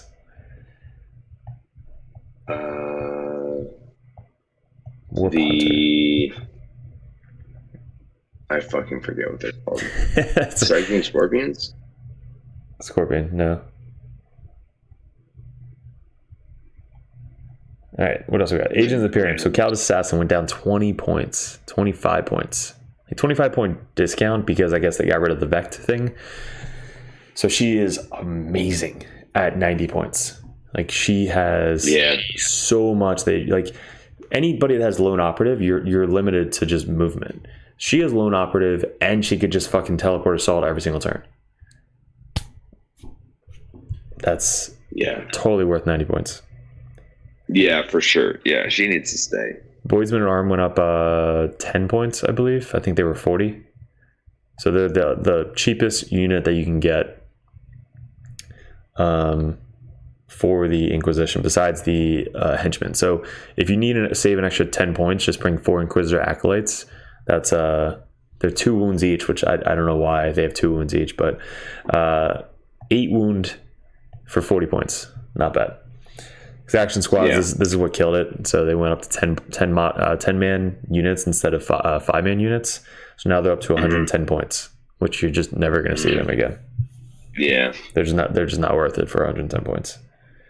Rather bring another assassin. Codiez though didn't get touched. So Codiez is still 75 points. And all the other assassins didn't get touched. So the one that we've been using every single game went down 25 points, and everything else stayed the same. Perfect. Perfect. Whatever. Astral Militarum. I don't know anything about Astral Militarum. Do you? Not really. And there's too many data sheets. All right. Black Templar. So everything got hit.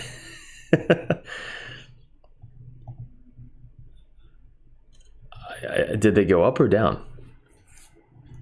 I think everything in red is them going, or some sort of change. Yeah, it's just changed. Like everything in fucking Black Templar has changed. So. God, dude, the Lancers are so good. Yeah. Blood Angels, same thing. So I guess a lot of the Space Marines changed. Chaos Demon. Oh, dude, Nolan was so mad about the Chaos Demons today. Yeah, so I'm looking at this right now. Beast and Nurgle went down 5 points.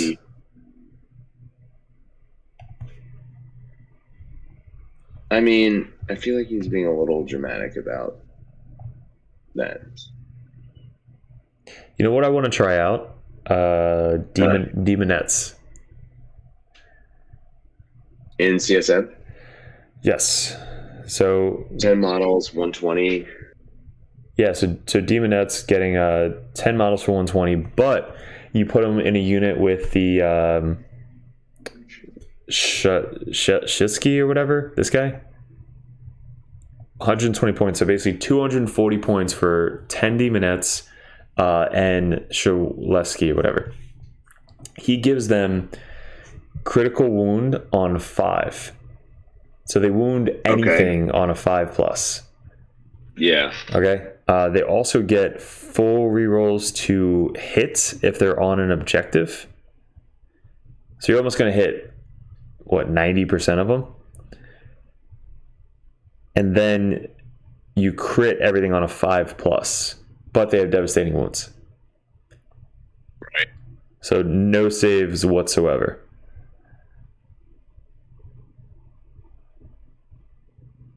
Yeah, so if they're in range of an objective mark, can reroll all hit rolls. So he can also reroll all hit rolls as well.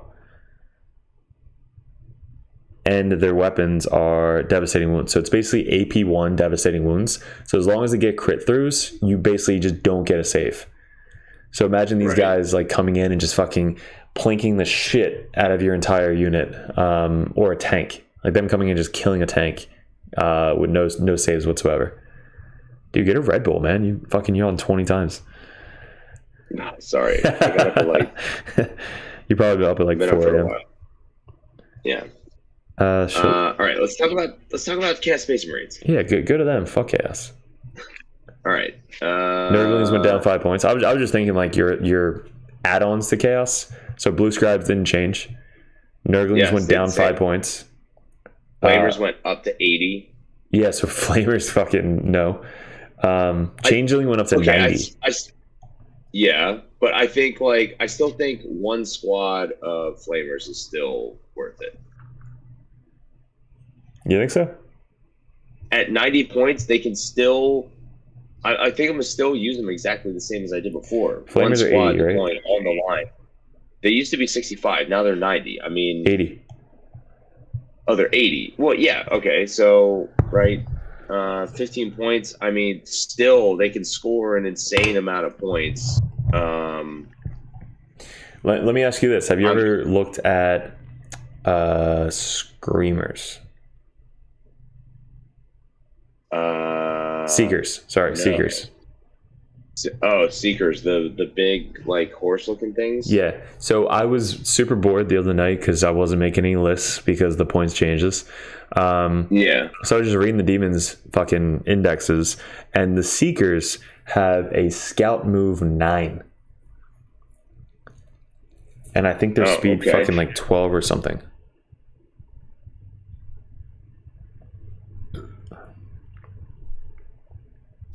Their speed Seekers? 14. They can deep strike, but you're probably just going to scout move them. So they scout move 9. So that's after you roll to see who goes first. They can reroll advance and charge rolls, and their speed 14. And they have devastating wounds. 85 points. 85 points. So think about those instead of Flamers. Yeah. Because they could both deep strike, but these guys get a fucking scout move. Abaddon 310, that's fine. Bikes down 10 points to 85. Lane Raiders down 15 to 240. I'm pretty sure the Lord and Terminator armor went up. I don't own any Predators. Rhinos went down. Spawn went down. Vindicators, I don't own any of them. Chosen, they went down, I think, 5 points to 110. Dark Apostle, I don't run him. I don't run a Defiler. Why does it say Fabius Bile 2 models? Because it's his little minion, dude. Oh, his minion guys? Yeah, so that's why you can only add him with 1 unit. Because the Rhino or something, like let's say you have to 10 man and then them is 2. So in the Rhino, you can't add any more. Right. Or else you'd have like a fucking Master of Execution or something with that unit. Right. Forge Fiends, 180. How do you feel about that? I was happy for you, but I was also bummed that I have to still face it. I think we got lucky. I was fully prepared for them to be like 200. Yeah, exactly. Like I think at 200 you're still running 2 of them. At 180 you might still get away with 3 of them, and I'm glad because I bought 3, so yeah. I didn't waste my fucking money on it. The Hellbrute though went down, right? Yeah, Hellbrute went down 15 points. So there's like now you can run the Hellbrute without like feeling wow this is fucking overcosted. I don't know. Still 140 points. Legionnaires went down, whatever. Disco, not running that guy. Master Possession went up 10. Obliterators went up 20. And Possessed down 5. Raptors down 5. Vashtor Didn't even build them. Venom crawlers. That's such a shame, dude. Down 20. Venom Crawler went down 20? 15. No, down 15. Weren't they 135? They're 120 now. I don't remember. Yeah. Warp Talons went down. They're 100. Dude, that was like what, a 40-point drop for Warp Talons? Yeah. I think they were the same as Possessed. I think they were like either 140 or 145. Yeah. I mean, but again, 2 wounds, C4, and strength 4 on the lightning, and they just weren't. I don't know. They're AP2 though. I think. Yeah, are they? They're warp claws. So like 4 attacks each, strength 5, AP2 1 damage, full rerolls to wound. Wait, for real? Yeah. They're strength 4. Strength 5. I think they were strength 4. They went down 30 points. So 30-point decrease. Only 100 points for a jump infantry that can deep strike. Wait, can they deep strike? Yes. Where would deep strike be? Got it, at the top. Okay. So yeah, what do they get? Warp Flame. Each time the enemy unit is engaged the range of this unit, selected fall back. If the unit is not battle shocked, your opponent must take a so if they fall back, they have to take a desperate escape. And if they are battle shocked, on I think 1 or 2 or 1, 2, and 3, they die. Huh. Can you imagine like just killing a character? Like character tries to fall back, they're like, nope, your character's dead.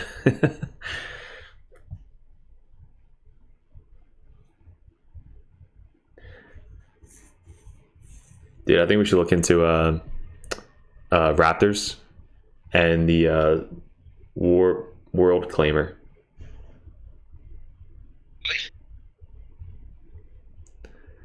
You have the model. Might as well test them out. Have your own. While an enemy unit is within 6 inches of this unit, each time an enemy unit takes a battle shock, subtract 1 from the leadership.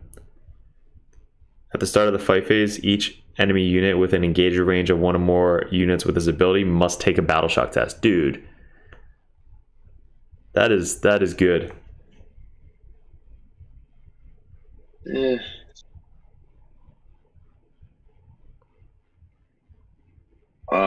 Are you playing on Saturday?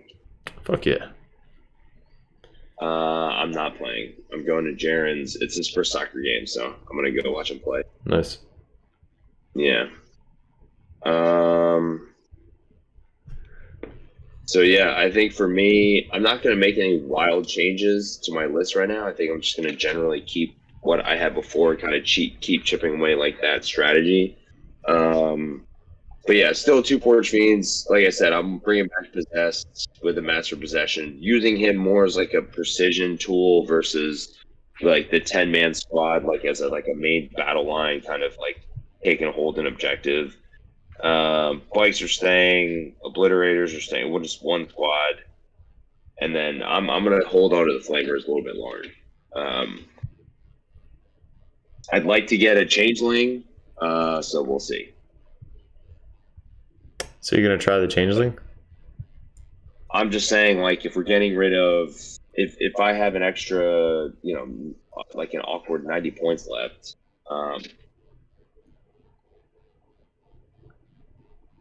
just between Lone Op and Deep Strike, I mean, I still think it's a critical part of the game right now. Another unit of bikes? No, I don't know. I'm going to tell you 1 model I'm bringing in my list, and you're going to be like, you're awesome. All right, you ready? Can you guess the Chaos model that I'm bringing this Saturday? A Vindicator? It's something that we have not played this edition yet. Helldrake? It is an infantry model.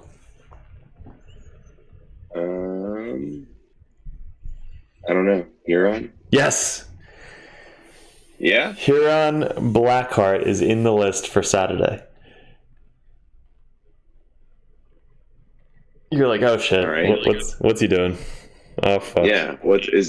Wait, so question, redeploy. When does he get to redeploy or put in strat reserves? I mean, I'm going to say it's after you deploy, but the thing is, you can then see where the fuck they're deploying and then move your entire melee infantry army to that side of the table.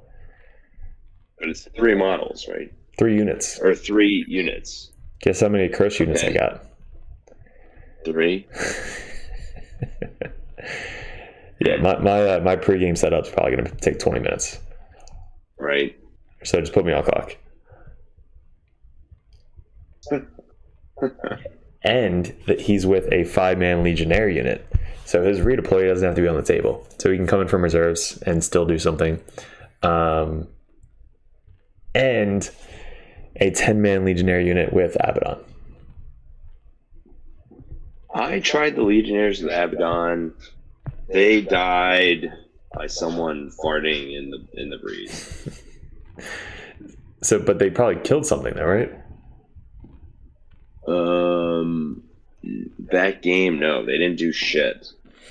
It's not even like the Terminators where they have a 4 pinball, 2 up, 5 up, 2 up, 4 up, 3 wounds. I mean, they can soak up a lot. The reason I would like to try them is because of their ability. So each time a model in this unit targets an enemy unit with a melee attack, reroll the wound roll 1. If the enemy unit is within range of the objective mark, you reroll all wounds instead.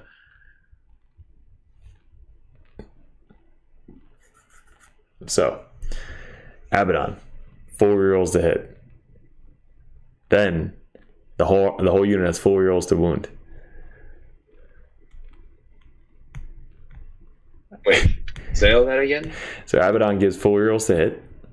You know, right. when you want him to throw him forward, you fucking advance and charge for 1 CP. They can also shoot, and then you get a CP back when you dark backed.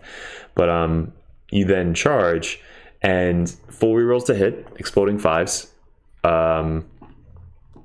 because of Slanesh, and then 4 rerolls to wound because of Legionnaires in the unit. So Abaddon literally is rerolling all of his wounds for free. I see what you're saying. That's my goal.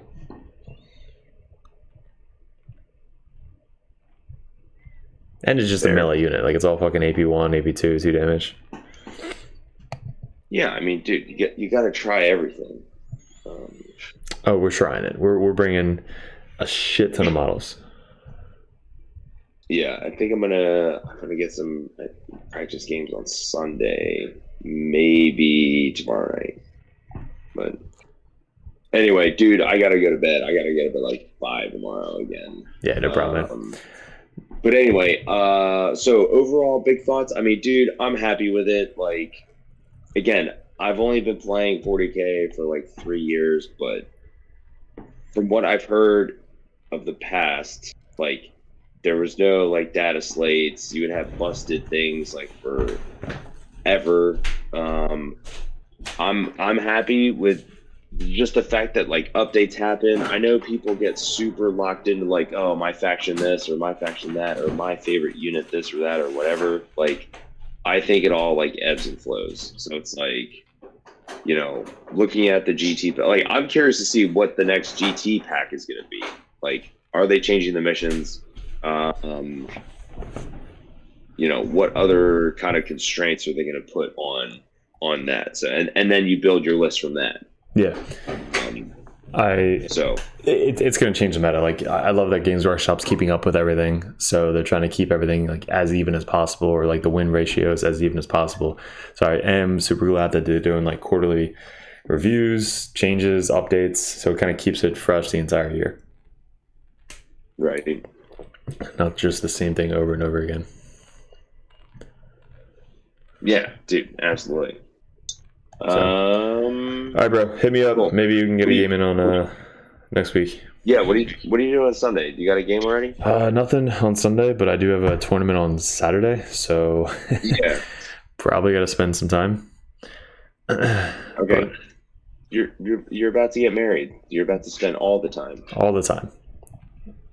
all the time. Yeah, just text her that for me real quick. That'd be great. I'm just kidding. I love you, Alex. All right, bro. Have a great night. Thanks for joining. Okay. Thanks, man. Yeah, for sure. Alrighty. So, dude, there's so much to fucking go over. We went over like an hour of just Grey Knights today. We did an hour and a half of Grey Knight review of the data slate, and now going into Chaos Space Marine players, I think there's literally so much to unwrap, especially with Abaddon. Abaddon going up points, not as much as we thought. He's still 310 points, and he's not a solo character, so he does have some bodyguards units with him.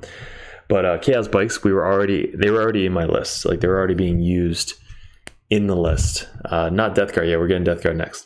But Bikers were already in the list, and they're just so good because they go into strat reserves and they can come back on whenever. They don't have to come back on the next turn. So they go into strategic reserves, and you don't get a good secondary, keep them off the table. You don't fucking need them. Bring them back on when you actually get the secondaries you want. What else? The Terminator stayed exactly the same. Chosen went down. Legionnaires went down. Fucking the Lord, Disco Lord is invisible. Cypher didn't go down. He should have went down because you can't vect anything.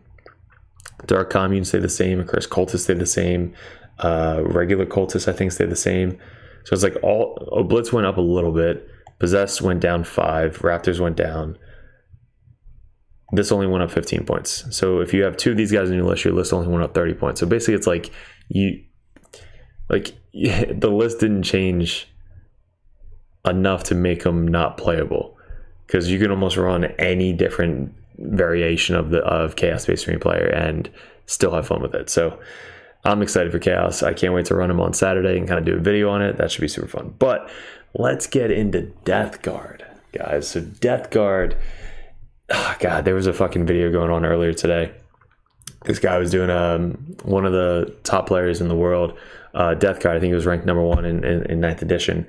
He had him on the channel. He's in our Discord, but he brought him on and they were just going over like tactics and stuff and just paying attention to what they're talking about, picking their brain, kind of getting all these different tactics. There's tactics that we were saying in chat because I wasn't on the mic, but I was texting stuff in chat of stuff that they didn't even think about. So it's like we're all just collaborating, helping each other out, trying to get Death Guard great again. Possess going down 10 points for 10 points is offset with the 10 points. Yeah, so like you're bringing points down, but then increasing points in other locations. So your point don't really change. Your list doesn't change that much. My list went up 35 points. So I dropped 1 fucking Nurgling unit and it was good to go. But Ballast Putrefier, I think, is a really good fucking unit. He auto crits on 5s with sustained hits. So most of the weapons you're shooting with Plague Marines and stuff like that are all sustained. So sustain, lethal. So they're all lethal. So your lethal from range is 5 now. And then it's all AP1. So basically you can choose, if you're doing like a more shooty list with a lot of Plague Marines, you're doing the -1 AP cover save, or -1 to their covers, -1 to their saves, contagion range. So all of your weapons are wounding 33% of the time on the hit, and -1 to the AP. Yeah, dude, Simon, it was a really good buff for Death Guard, Grey Knights, Chaos, like basically all the armies that we play now. So super good. So if you watch the channel, you're going to be seeing a lot of good buffs coming into the videos.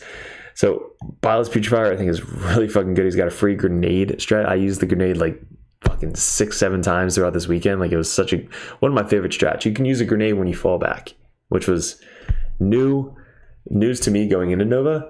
And then in Nova, I used it probably 3 or 4 times on a fallback unit. So that was super cool. Blightlord Terminators. I haven't used them yet. In 10th edition, I've only used the Death Shroud Terminators, but Blightlord Terminators going down 330 points for a 10-man, toughness 6, only speed 4. But now if you want the -1 to hit or -1 to hit in combat and shooting, they're going to be pretty tanky with that. And the -1 AP on everything put a Lord of Virulence in the unit, so it's all devastating wounds with the combi weapons, or all of their other guns that are lethal hits are -1 AP. So that's I think Blight Lords, you're going to see them as well. 10 mans probably. Chaos Lord went down to 65 points. He's not as good as the other Chaos Lord, but still, it's a pretty significant point drop. Then we got the Death Guard Terminator armor. So what does he do? Let's pull up the fucking reference sheet. So Death Guard index, Death Guard data sheets. Oh, perfect. It's like right down the thing. So his ability is, I think, reroll 1s to hits. So container range at 4-up. All right, so basically it's not as good as the other lords for Chaos Space Marine player, but still the regular lord can be put into a Plague Marine unit and reroll 1s to hit. So with Tallyman, you're hitting on 2s, and with him you're rerolling 1s. And you're getting AP1, you can spend 1 CP for another AP, so basically AP2 bolters, not fucking bad. Auto wounding. Chaos Lord and Terminator armor, what do you get? Oh, same thing, so literally reroll 1s to hit. But he's toughness 6 wounds, 2-up, 4-up, combi weapon, and then his melee has either a chain fist for anti-vehicle 2 or a 3. That's probably what you're putting on him. So the chain fist. Yeah, just the solo character running around. Innis was running fucking 3 of these guys out of a Land Raider. Lord of Virulence is so fucking good now. So him with like probably a 5-man Death Shroud unit is going to be probably my go-to. Death Shroud Chaos Spawn. I wish these were 1 for 35, but they kept it to 2. So spending 2 points for that, I think 1 Death Shroud Spawn being able to fucking run like 9 inches, 8 inches, coming in from reserves, putting people into a contagion range, I think that would have made it better. But yeah, Plague Marines we're going to get to. Plague Marines are my favorite now. I still have metal ones of them. So I think the spawn should have been 1 and 2, 1 for 35, 2 for 70. But I don't think we're going to be seeing Chaos Spawn at all. The Cultists being able to give the contagion range with a scout move of 6, knowing that you go first or second. So if you go first and you scout move these guys 6 inches, you start on the line, let's say you're 24 inches away. You then scout move 6 inches up. So now you're 18 inches away. You then advance them, 4 inches. They're now 10 inches. So that's a 16-inch move. You're basically 8 inches away turn 1. Behind cover, behind a building, but whatever. And then your next turn, you can then move up and just get an entire army into contagion range. So the scout move on the cultists are just super good, and the sticky objective still. So you should have at least 1 or 2 of these cultist units in your list every single time. The Demon Prince, a lot of people are talking about it. I mean, toughness 11 built in for a walking Demon Prince, I think is really fucking good. It's giving everybody a 6-up Feel No Pain ability. Also works, so that helps with the mortal wounds. That helps with devastating wounds now, because it's not a save, it's just a Feel No Pain ability. And I think that's all he gets. Yeah, so just basically giving all your walking infantry. So basically mass horde Plague Marines with a walking Demon Prince. Even 2 walking Demon Princes I think would be cool to try. So 2-up, 4-up, toughness 11, 10 wounds. That is insane. Speed 7, so he is pretty quick compared to Death Guard. Yeah, I think you should definitely test this guy. I'm going to test him out on one of my lists. The Defiler, I'm going to actually have probably 1 to 3 of them in my list. So it went down to Demon Prince of Wings 195, but this guy went down in points. This guy went down in points, but this guy went down, I think, 15 points.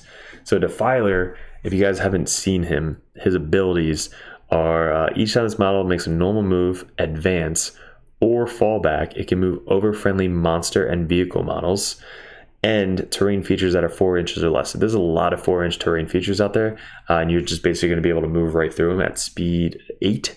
So basically measure the back of your claw and just measure 8 inches on the other side of the wall and just put your model literally on the other side of the wall. One of the only units in the game that can do that. So yeah, toughness 10, I wish he was toughness 11, which he can't be. Chaos can be, but this guy can't be. Also, his melee is insane. So his melee is 5 attacks, hitting on 3s, strength 16, so great for tank shock, -3, and d6 +1 damage. So you're going to be able to get into combat with him, but also the range. He's got a combi bolter. The Defiler Cannon stacks with the Lord of Virulence, so you're going to be hitting on 2s. It's going to be strength 10, AP 1, ignoring cover, d6 +3 blast, 3 damage. So again, everything in your army, just imagine 1 extra AP. So anything in your army is going to be 1 less to their save, and then for 1 CP you can spend for +1 to your armor pen, and you're already AP 1 ignoring cover. So basically AP 2 shots going into a unit with d6 +3 blast. That's going to kill a shit ton of stuff. Having 1 to 3 of these guys on your side of the table with Plague Burst Crawlers and Morty and the Lord of Virulence, it's going to be fucking deadly. So the Defiler, I'm glad it went down because I was in the list building of getting 3 of them. The Hellbrute going down 15 points, I think, across the board. This changes the things for Deathguard because the Hellbrute now has the ability to shoot something and automatically give it the contagion range. So let's say you walk this guy in from reserves, having 2 fists or the hammer for tank shock. So you can tank shock at strength 14, and then he gets 5 attacks, hitting on 4s, strength 14, AP 3, d6 +1 damage. You can do the Hellbrute Fist, hitting on 3s, strength 12, AP 2, 3 damage. And if you bring the Fist, I believe, you get the Flamer. So Miles Multi-Melter can be replaced with 1 twin plate. Nope.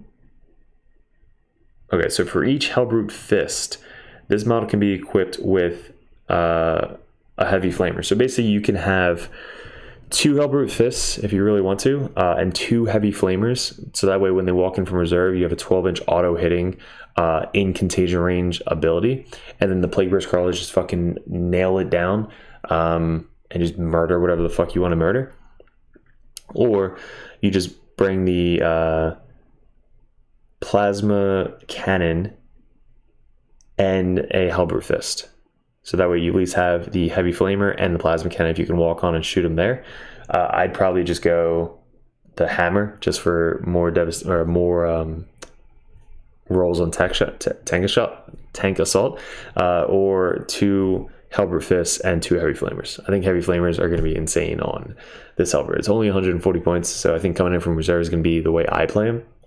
The Chaos Land Raider is going to be great to transport our fucking slow-ass infantry.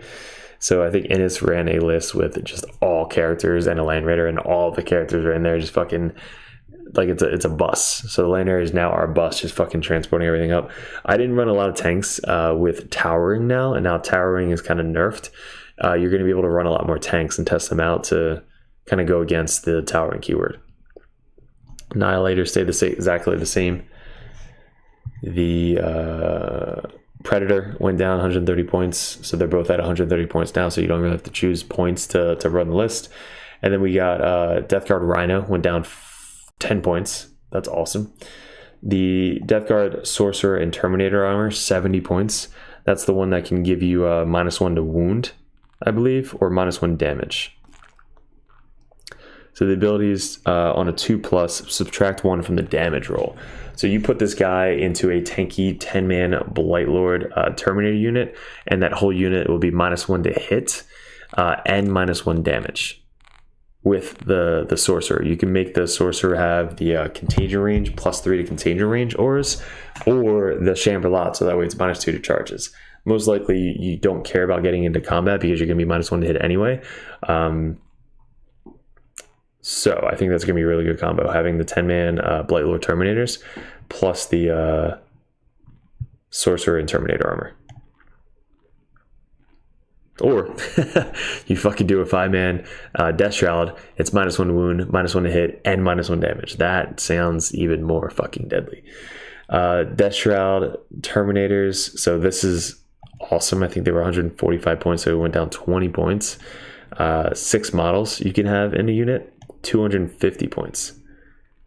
Wow. So 6 models for 250 points is really good, especially with -1 wound on toughness 7 or higher, with the contagion range of -1 to hit. So it's going to be -1 to hit, -1 wound, and then whatever leader you want to put in with them is going to be nuts. Combining that with the Lord of Virulence, getting full rerolls to wound, auto hitting, AP1. If you really want to go the -1 to saves, they're AP2.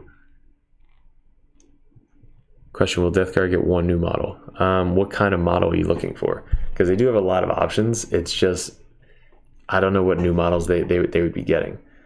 Probably just the character, honestly. Like they did get a bunch of new character models. Like there's a lot of characters you can add to this this army. But the Floated Blade Drone went down. Holy shit. Did it go down 35 points? Damn. The Floated Blade Drone down 35 points. Damn, holy shit. 100-point Floated Blade Drone is, I did not see that. Yeah, 100 points for a fucking Bloat Drone is nuts. Just spamming fucking these guys is insane. He's T9, 10 wounds, 3 up, 5 up, speed 10. Lethal hits, AP1, making him AP2 with the contagion range. Strength 7, so you're going to wound most strength 4 guys on 2s.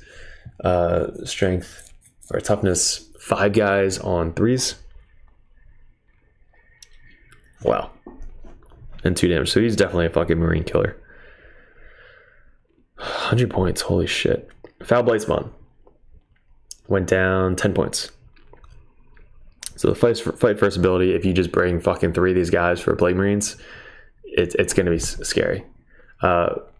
Floated is the Forge World one. So Floated Bloat Drone is the...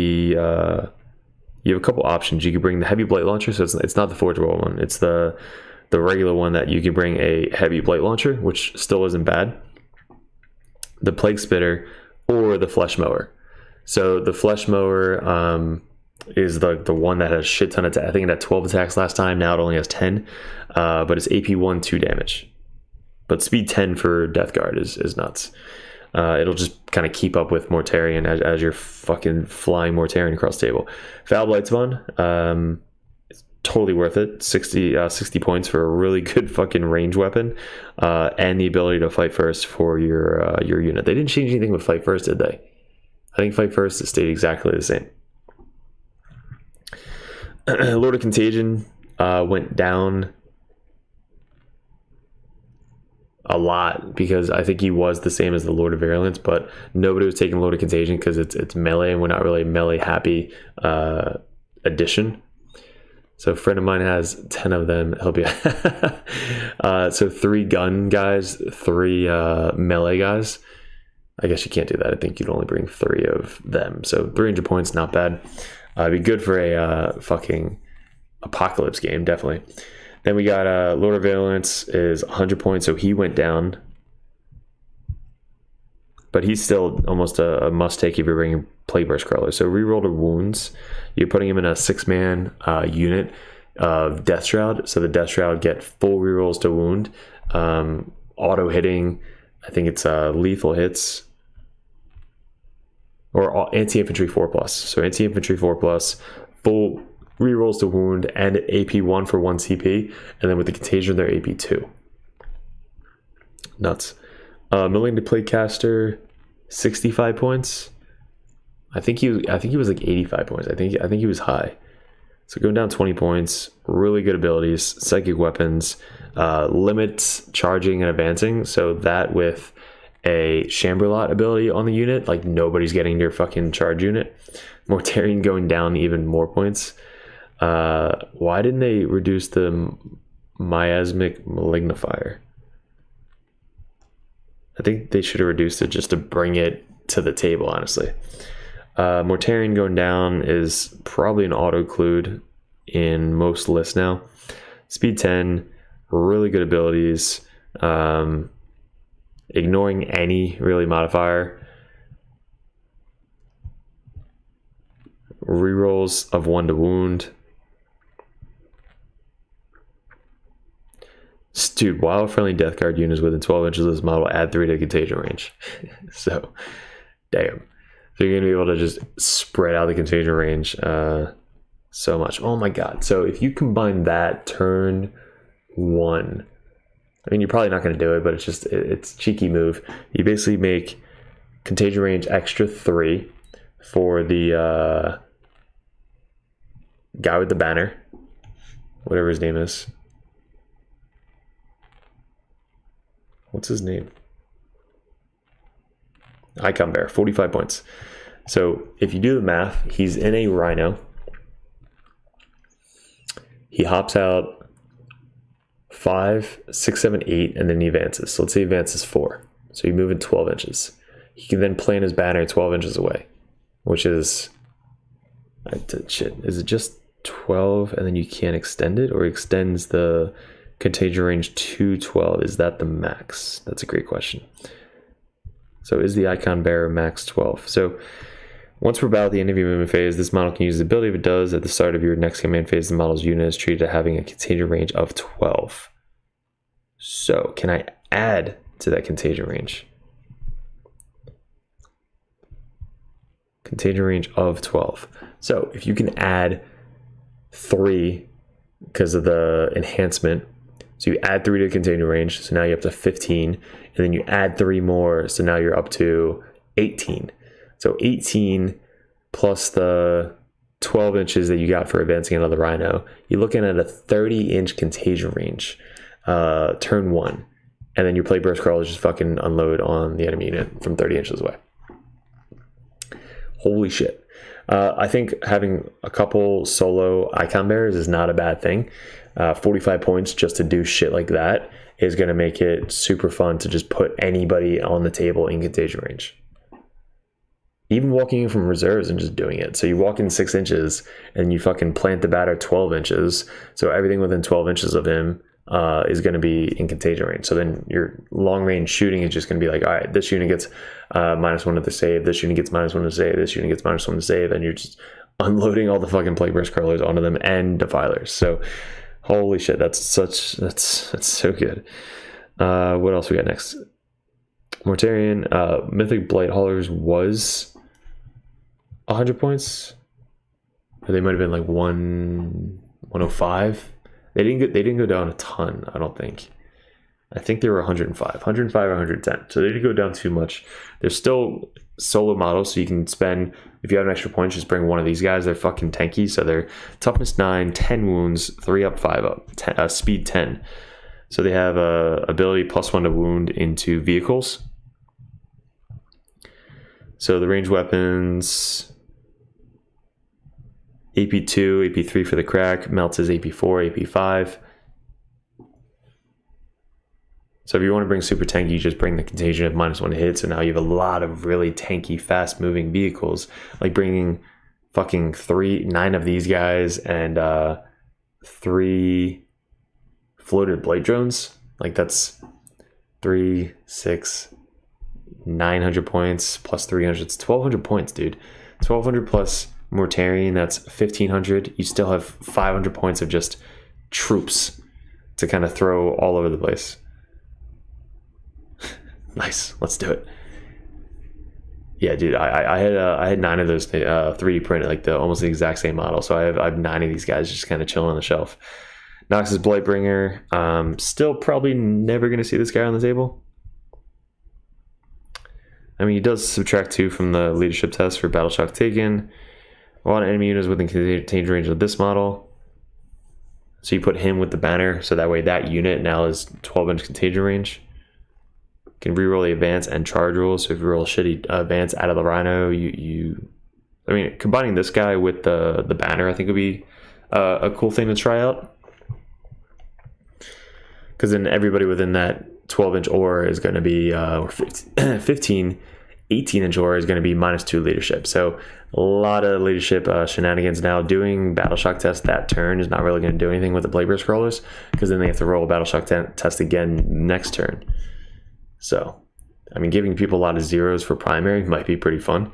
Plague Marines down to 80 points. They lost 20 points for a 5-man unit. So 40-point difference for 10-man. I think you're going to see it. I mean, you could literally just spam fucking 6 units of these guys.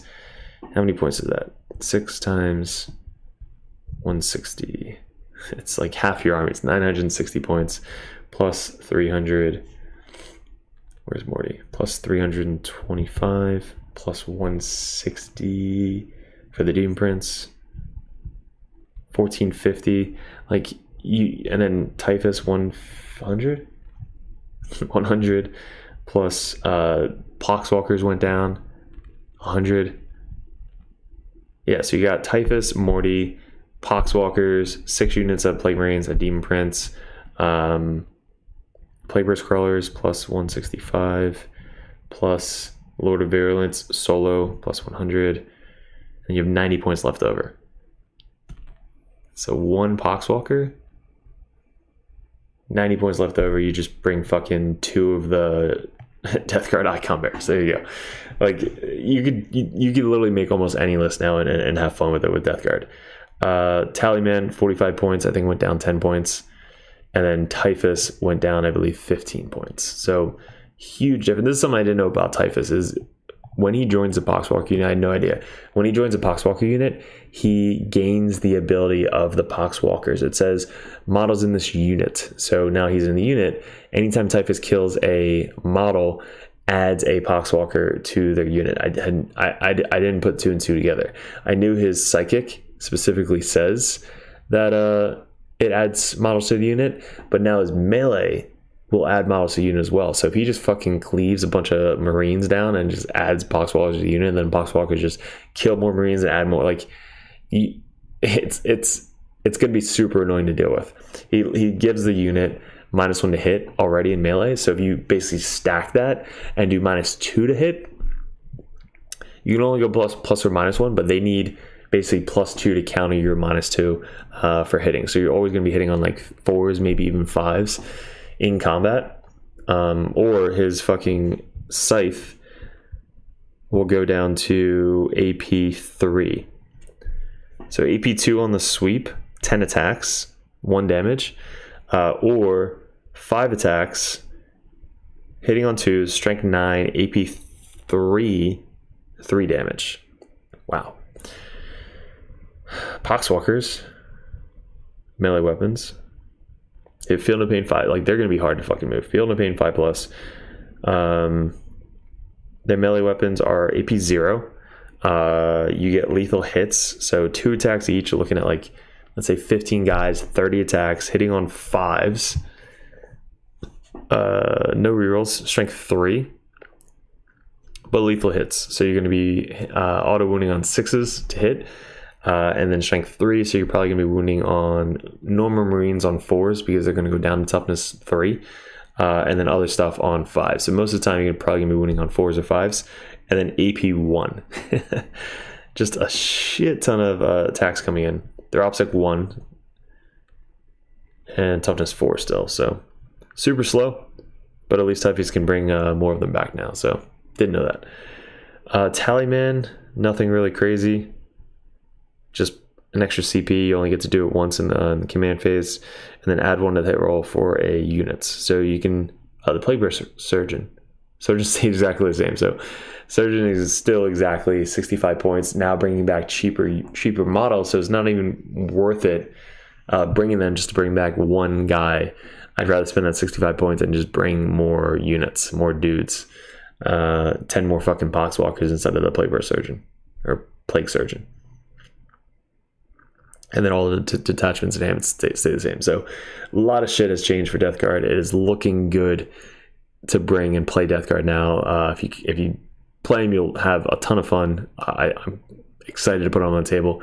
Again, I've been running them I think 3 or 4 games now. We actually beat World Eaters with it, which was funny. So now my same list went down to like 1905. It was 1805. So my list went down like 195 points. So I'm gonna this is like the one list that I'm gonna be testing out.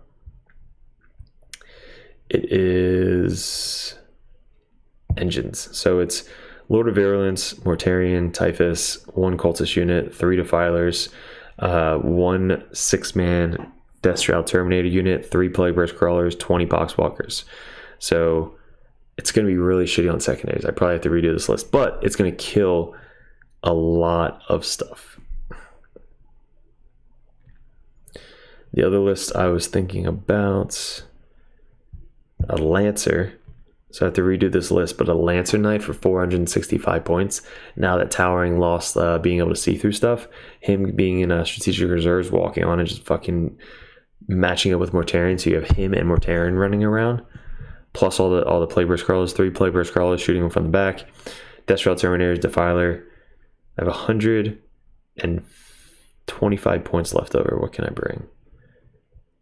We already have 3 Cultist units. So you honestly could just bring probably another unit of Death Shroud Terminators. Yeah, this list is insane. All right, the No Morty list. All right, so the No Morty list went down to 1670. It was 1, 2, 3, 4, 5, 6 full units of Plague Marines. You have a Rhino. You could probably go 2 Rhinos now. But they don't get the Field of Pain in the Rhino, but that's fine. Cultists, Poxwalkers, and then we got Typhus, Tallyman, Plaguecaster, Walking Demon Prince, Ballast Putrefier, Ballast Putrefier. So we have 175 points to add shit. So there's just so many different options you could bring with this. It's insane. I'd love the fucking Boxwalkers with Typhus, but I think I'm gonna take out Tallyman, Malignant Plaguecaster. I think we should still have, and then we're gonna bring 3 Foul Blades ones, because why not? Icon Bearer, we should definitely bring Foul Blades on 1, 2, 3, and then we got. Do I need Tallyman? Yeah, we'll put Tallyman in just for backfield, potentially 1 extra CP.